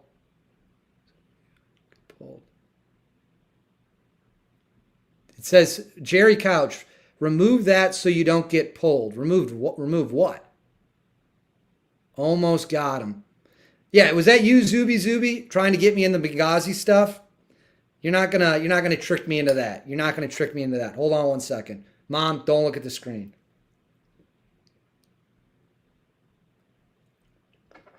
All right, what do we got? What do we got? Guys, you are crushing it all. You are crushing it all. Where's the Epstein list? Your guess is as good as mine. I thought we were supposed to get that a long, long time ago. David, are you going to make a video? All right, David, are you going to make a video about the Anti-Hero podcast with Pete Blavery? His impeccable credibility Prettiest outstanding. Did you mean outstanding? We have the full story now. Listen, I am watching it. I'm about a third through it. I'm at the part where they're talking about where he interviewed Ali Muhammad, the prisoner. Google that guy. His Wikipedia page is wild. In fact, let me see if I can pull this up. So, for those of you who don't know, Pete Blaber was a former Delta Force commander. And he did an anti-hero podcast. I'm going to pull this up. I haven't finished it yet. Pete Blaber is a smart dude. And he comes off as insanely credible. I've never met Pete, but how do I get this off the screen? All right. What I noticed most in the Pete Blaber interview was this. This guy, Ali Muhammad, was a guy that went into U.S. custody late in the 90s. And he disappeared after that. Let's see where it is. He was never sentenced. And yes, so right here. Further news sources in 2001 seem to suggest that Ali Muhammad is providing information to Al-Qaeda in an attempt to reduce his sentence and that his sentence has been postponed indefinitely. It says right here, former Delta Force commander Pete Blaber indicates he met Ali Muhammad, who gave him information on how to infiltrate Afghanistan. So I'm not too much further past that part. Pete Blaber definitely seems like an awesome dude. I'm excited to watch the rest of that episode for sure. I don't know where it's going to go from here, but man, Pete Blaber, what an impressive dude. What do you all think about Pete Blaber? Did any of you guys watch the Anti-Hero podcast? If so, oh, here we go. David, I have to ask the most important question of the day. Do you squeeze the toothpaste tube from the end, or do you squeeze it from the middle from a serial killer? Straight from the end. We squeeze up. We don't waste anything in this household, working class household, and we don't waste anything here. Here we go. Sealable. Okay. Guys, these are coming in so fast. Charles Berman, Pete Blaber's book is amazing. The book is called The Men, the Mission, and Me. And I will check it out. David, check the chat, remove Southern Steel. Who's Southern Steel? Who is he? Where is he? What is he doing?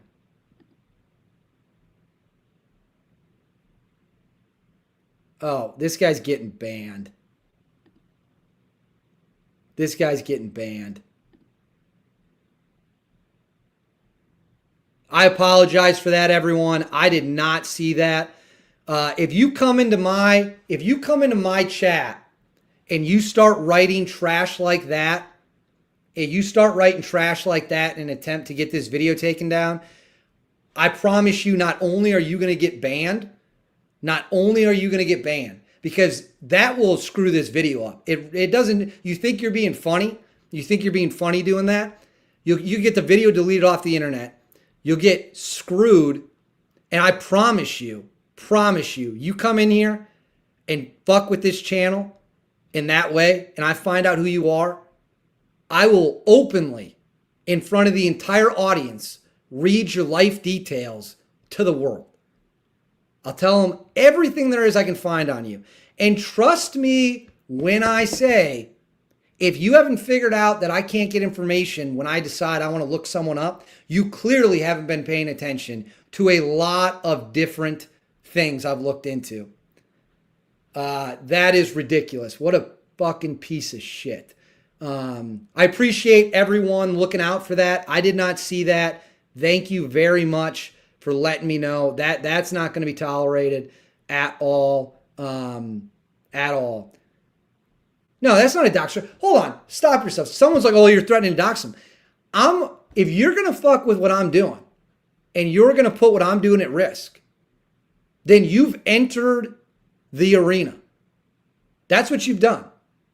So if you want to play those stupid games, and I'm not going to get into specifics, it takes me all of about 10 seconds on the internet through systems we have to figure out who people are.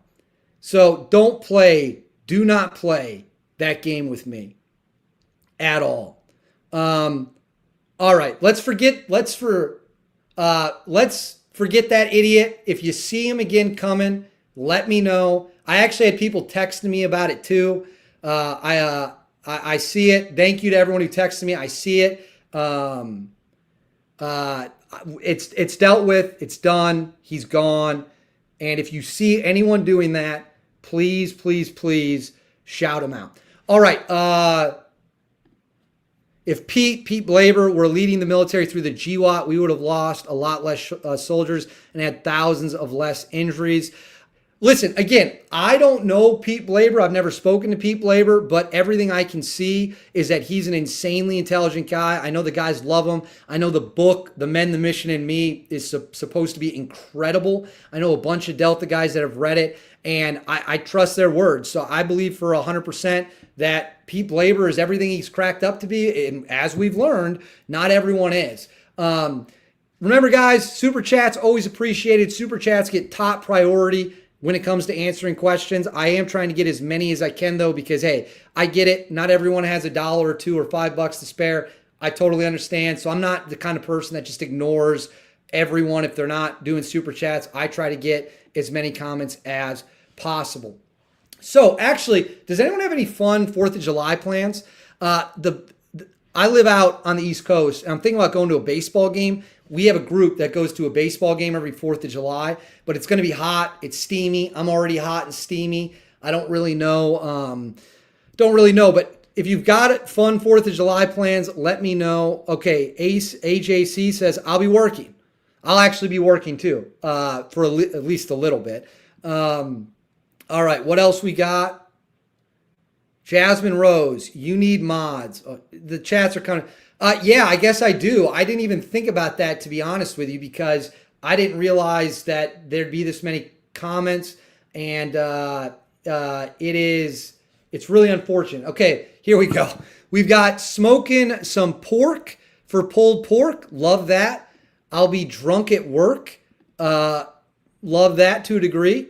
Dave, is your AC back up? No, we addressed this. It should be fixed by next week. They've got to rip the lines, put new lines in. It's a big deal. It's not going to be fun. And yeah, many of us vets support you, David. I'll reach out to volunteer my time to help. Just part of what I can do to repay your patriotism. I might have to take you up on that. Appreciate the offer. Very cool. For security concerns, I'm not telling anyone what I'm doing. Can't say so. Working. We got a lot of people working. Well, we got a lot of people working. Beach and work. Got invited to Tim Kenny's barbecue and firework party. Have fun with that. Will there be a bag of grenades? Possibly. We don't know. Oh, look at this. My wife just became a U.S. citizen after 20 years, so we are celebrating her first July 4th as an American. Lost Highway, 1984. That is awesome. Good for you, man. Good for you. Married for 20 years. Your wife is now a U.S. citizen. That is awesome. Good for you. Have fun. Do something really cool. Iowa versus Wisconsin. Go Hawks. As I said, my fiance went to Iowa. She played tennis there before she became a pro tennis player. And I respect the Hawkeyes, but I don't like the Hawkeyes. They got a damn tough football team, though. Happy Canada Day to my fellow Snow Mexicans. Jasmine, are you Canadian? Is Jasmine Rose Canadian? I've interviewed a couple of Canadian soldiers before. Great guys. Pete was in Tora Bora and Roberts Ridge. Yep, I knew that. I knew they were. Reading Scars and Stripes. Oh, dude, this is great. This guy's going to be reading Tim Kennedy's book, and you should. Because that right there, it does not get more patriotic than that. I actually had a copy of Tim's book somewhere. I gave it to my brother-in-law, I believe, and I think he might have thrown it away. I don't really remember. All right, what do we got?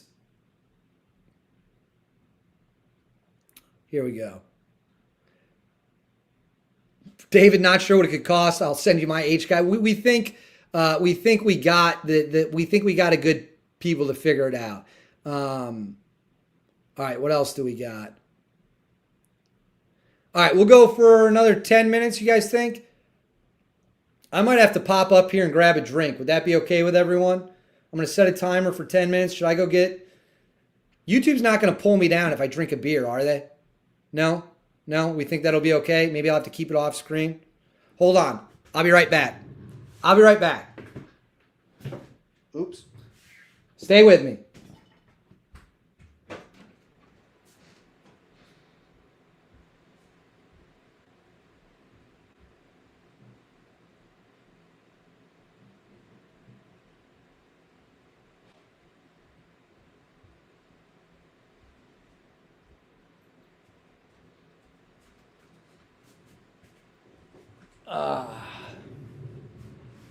All right, I'm back.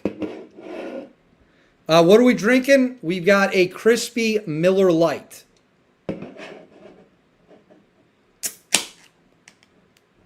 Hold on. This Dan Pat guy, I'm going to be careful with your comments like that because you might be getting the boot next if that's going to screw this channel by talking about that stuff. Don't be an idiot. Come on now. All right, what do we got? I'll have a new appreciation for AC. I'll tell you who I have a bigger appreciation for AC is my fiance and our dog. Okay, guys, my mom has left the show. My mom just texted me. She is signing off. My mom is signing off from the episode. Maybe she'll be back, but everyone say goodbye, Mrs. Hookstead. Mrs. Hookstead's leaving. She is gone. So we'll see you next time, Mom. Thanks for coming in. Joe Saunders, $5 for a super chat. Thank you very much, Joe. Yes, Jasmine is Canadian. She's so proud of it and damn good mod for Valhalla. Just saying. Hey, it's not a bad idea. Jasmine, my DMs are open on Instagram and Twitter. So just let me know and we will see. How do we reach you via YouTube? I don't think there is a way to reach me on YouTube. If you have Instagram, I don't think there's a messaging app on YouTube. If you have Instagram or you have Twitter, I am on both of those. Chats are wide open. You guys can DM me, and I check my messages pretty regularly. So if you're looking for something, you can DM me on Instagram or Twitter, and I will get back to you whenever I get a chance. No, first off, I was saying okay, there's some confusion here. Jasmine Rose, what I was saying is if she moderates and she wants to send something, I wasn't telling everyone to jump in my DMs. That was a professional interaction. So everyone fucking relax, please. I don't know if people are trying to imply anything there, but come on, folks, let's keep it mature. So anyways, I'm excited to see where this goes. I honest to God don't know. I can tell you my phone has been blowing up over the past few days, and it's crazy the reactions people have had to this. It's absolutely nuts. And I think there's going to be, I don't think we're done. I don't think we're done at all. And there's one person that can come out and end this whole thing right now, permanently, forever. And that would be Tim Kennedy. He could come out and say, hey, look, this was not real, didn't do this, or this is real. I don't know, but it's ultimately up to him. I can't force him to do anything. No one can. He's an adult man. Oh, here we go. I like this. Retired Army man, it's good to get your stream up before World War III. We need good live streams for it. If there's good video, I'll be commentating on World War III, but let's pray that that never happens, because if it does, it's going to be terrible. Dan Pat, can't even make jokes here. Dan, if it's seriously a joke, my apologies. Okay, here we go. Do we think Timmy will get lawyers involved at some point? Timmy's already gotten lawyers involved. And I can tell you that because his lawyers called me before. Let me pull it up. Let me pull this up. I'm going to put this on the screen.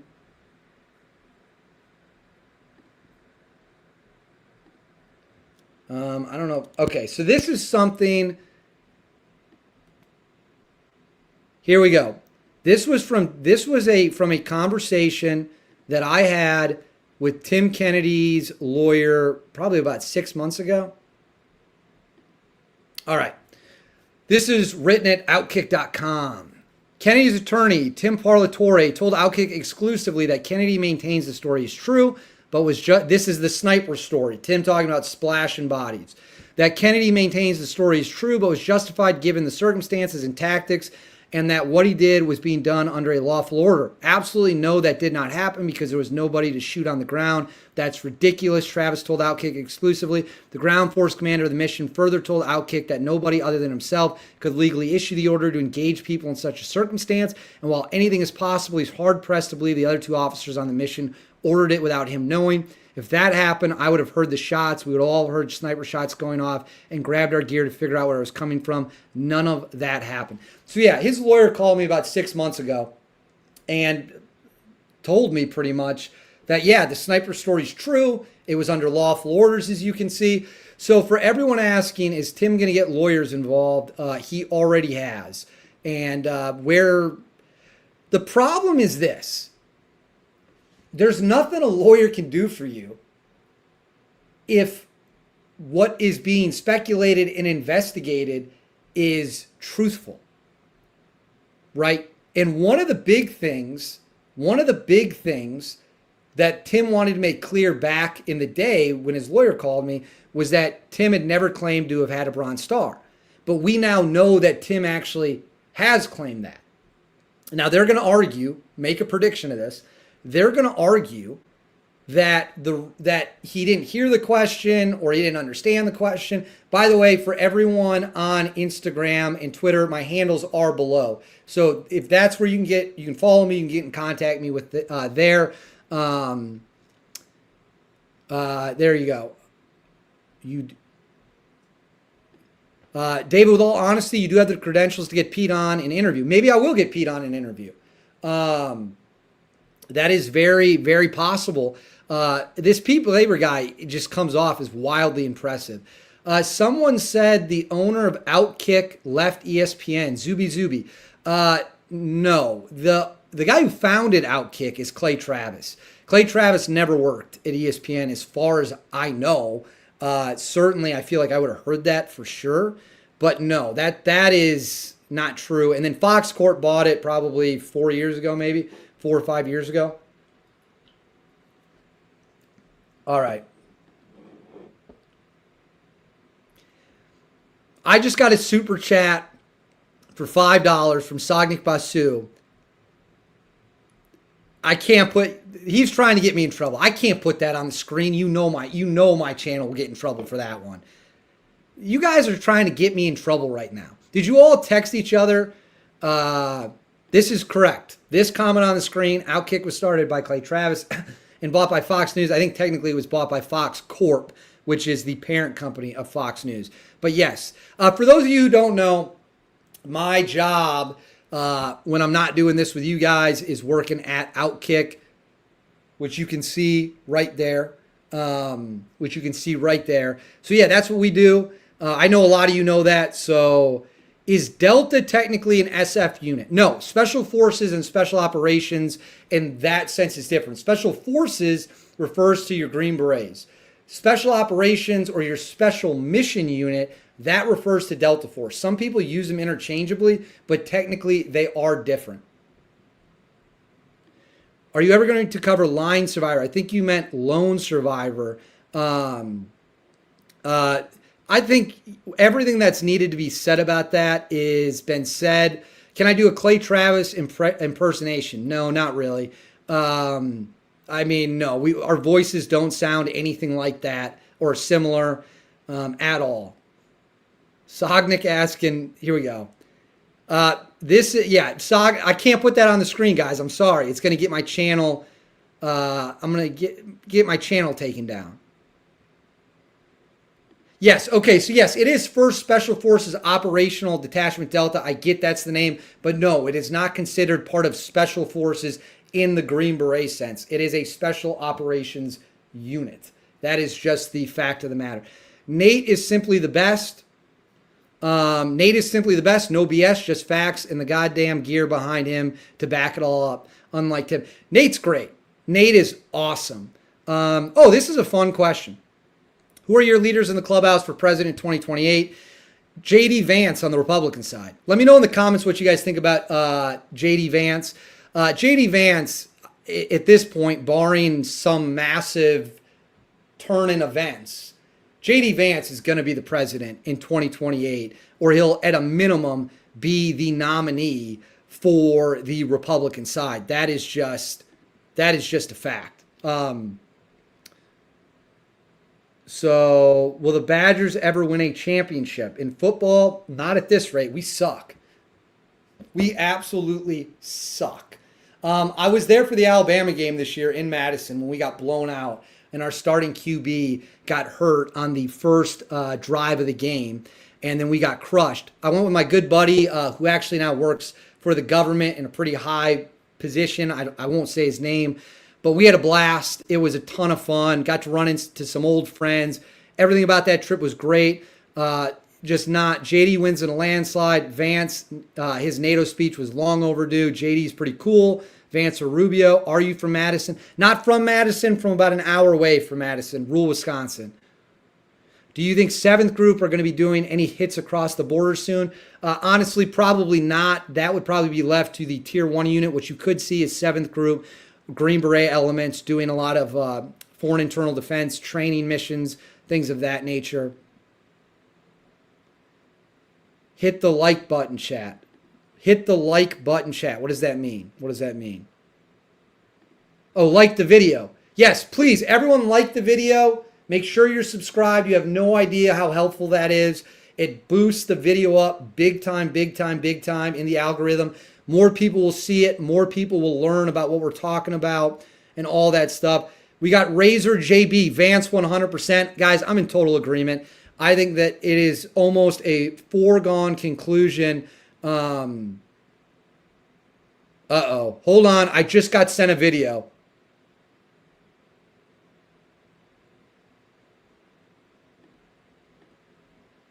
Hold on, guys. Hold on. I might be able to play this on the screen.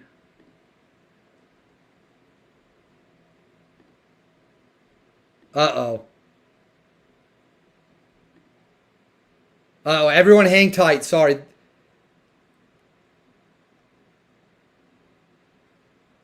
This is a Tim Kenny video I'm getting live.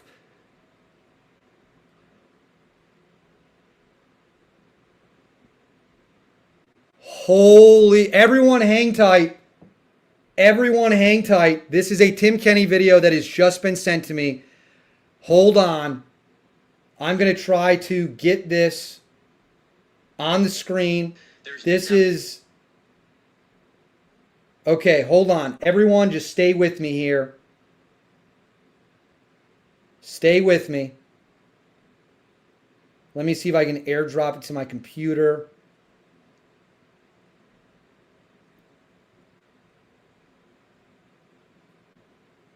All right. Can you all still hear me?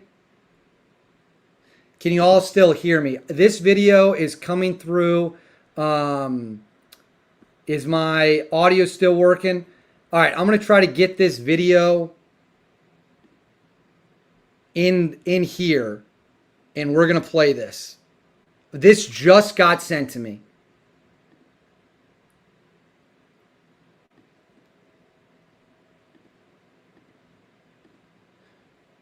All right. There's nothing stronger on the planet than the Special Forces ODA, the A-Team. What does ODA mean? Operational Detachment Alpha, the A-Team. This is coming through. Those dudes, like, godfather to so many of those kids, right? I'm at their weddings. I'm at the birth of their children. Like, those are like my brothers. I envy that. I envy that too. I honestly envy that you have those bonds because I can feel them. Me too. Like when you talk about your friend, I'm gonna start crying. Like a grenade falls into a room, you're gonna be fighting to see who jumps on that grenade first. Like those are the dudes that are in the room with you, right?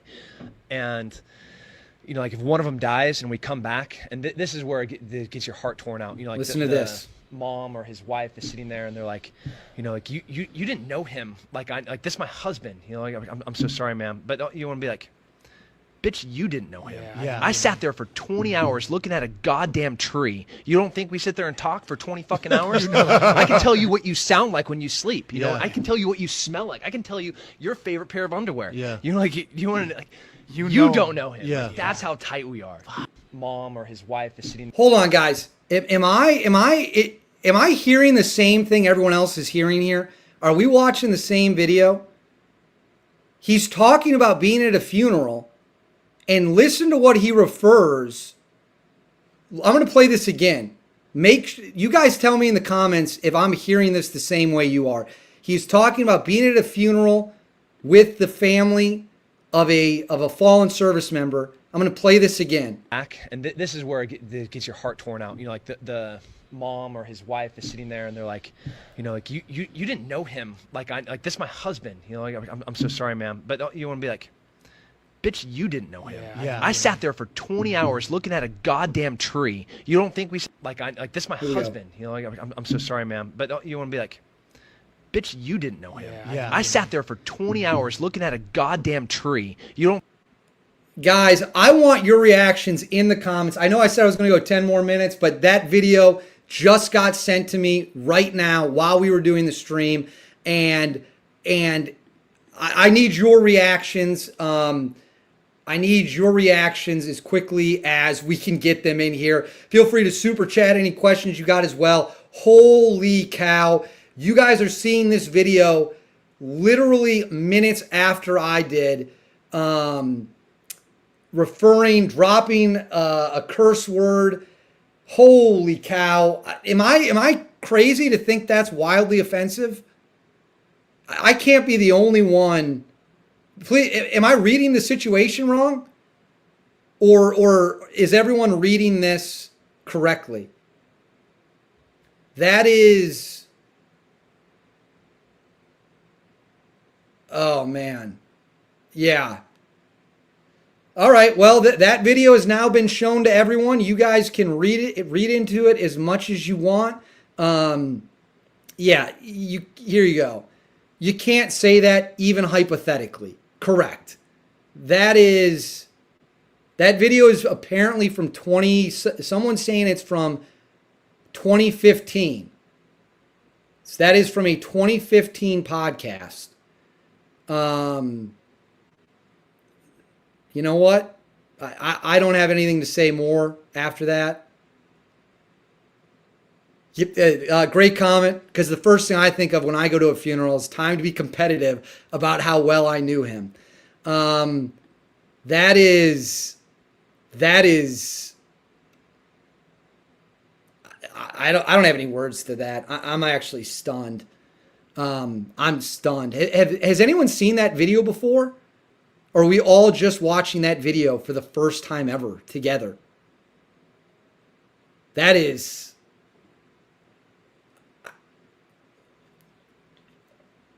There's some thoughts that just don't need to be said out loud.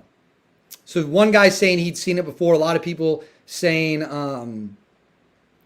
that they haven't. Well, that is...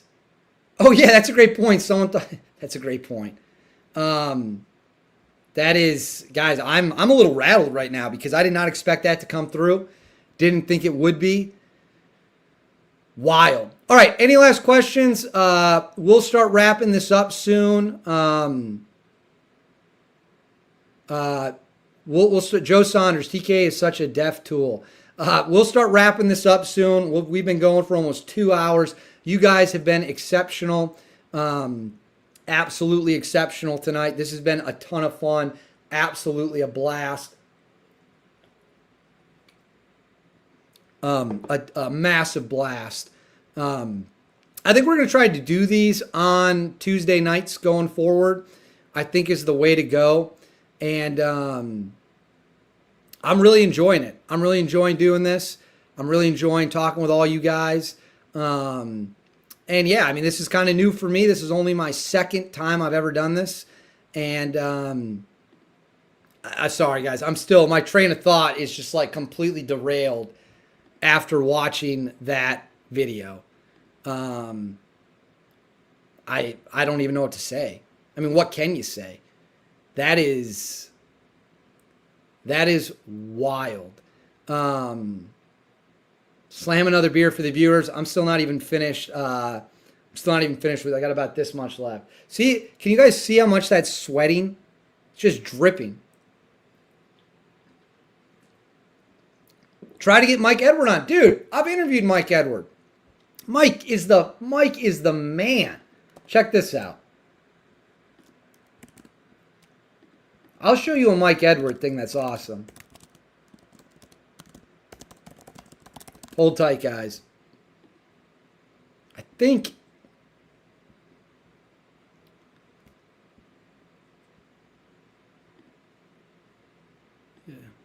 Yeah, hold on. I'll show you a cool Mike Edward video. For those of you who don't know, Mike Edwards Mike Edwards is a former Ranger Recon guy, which is their SMU, badass dude.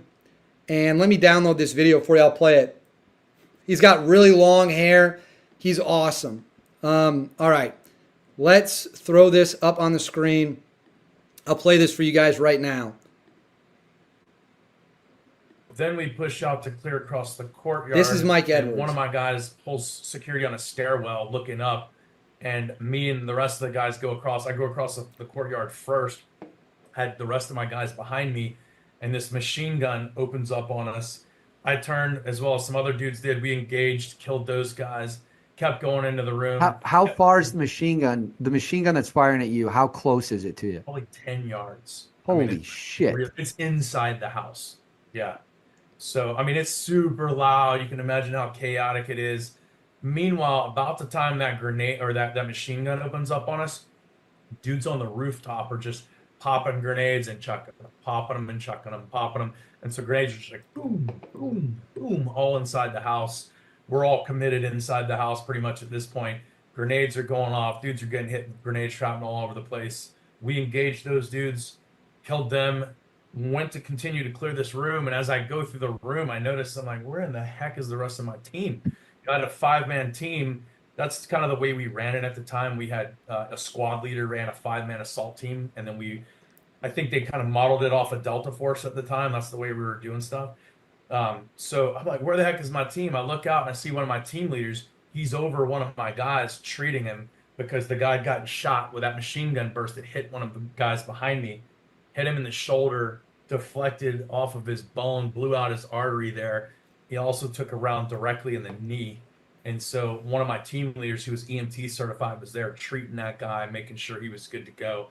And then I found the rest of my team. And then after that, more grenades came down. I got wounded. Other guys got wounded. So we kind of pulled back for a second, kind of reassessed what's going on. And then I noticed that outside of the building, the support people that were with us are just kind of like standing there with no guidance because all the assaulters are inside. So I started directing these guys. I'm like, hey, we need to pull security on the roof over here. We need to pull cross coverage over here. And then I saw one of our actual interpreters at the time who he just had a pistol in his hand, just standing there. And at this time now, my arm was messed up. I couldn't hardly use my right hand because grenade shrapnel went through this wrist. And then I had the doc check or, bandage it up, but I couldn't really use my hand that well because it was real close to that nerve. So I think I had inflammation that caused the nerve not to work. So I was kind of left with my left hand. So I handed my rifle to that guy and I took his pistol and then went through and we continued clearing. All right, so that's one cool Mike Edwards story. There's another one I'm going to show you right now where he shot a guy with an MP7. We'll share screen. We'll go here. Let me see if you guys can hear this.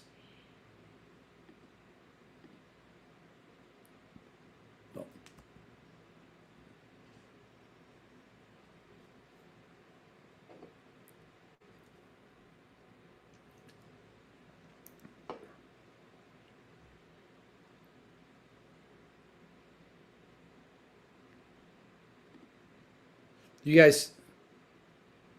Then we push out to clear across the court.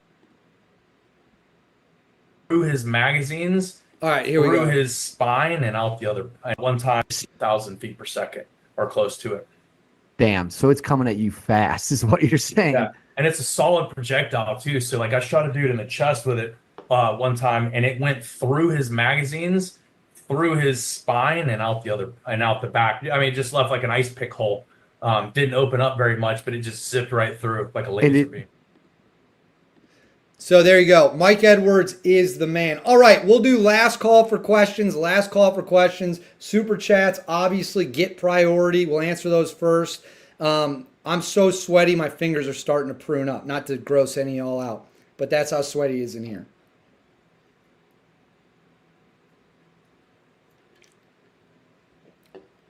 All right, what do we got? My mom left the chat a long time ago. Calm down, guys. All right, we'll give it a couple more minutes. Yeah, shower time. I'm hopping in the shower literally as soon as I'm done with this. That much I can guarantee you. Who's going to be Vance's VP? Could be Marco Rubio. Very possible. No, that was not Mike Williams. That guy's name is Mike Edwards. All right, we're winding this down. Any more questions? How long till the AC's fixed? Hopefully not that long. I will know more in the coming days, but hopefully not that long. Not that long. Great live. Thank you very much. Thank you very much. Yeah, mom left the chat. The beers come out. Correct. That's exactly what happens. All right, we'll give it a couple more, and then I'm heading out of here to shower and clean up. Well deserved, because I am literally, this is soaking wet. This is soaking wet. You're as wet as Tim Kennedy when he was a Navy SEAL. Very funny.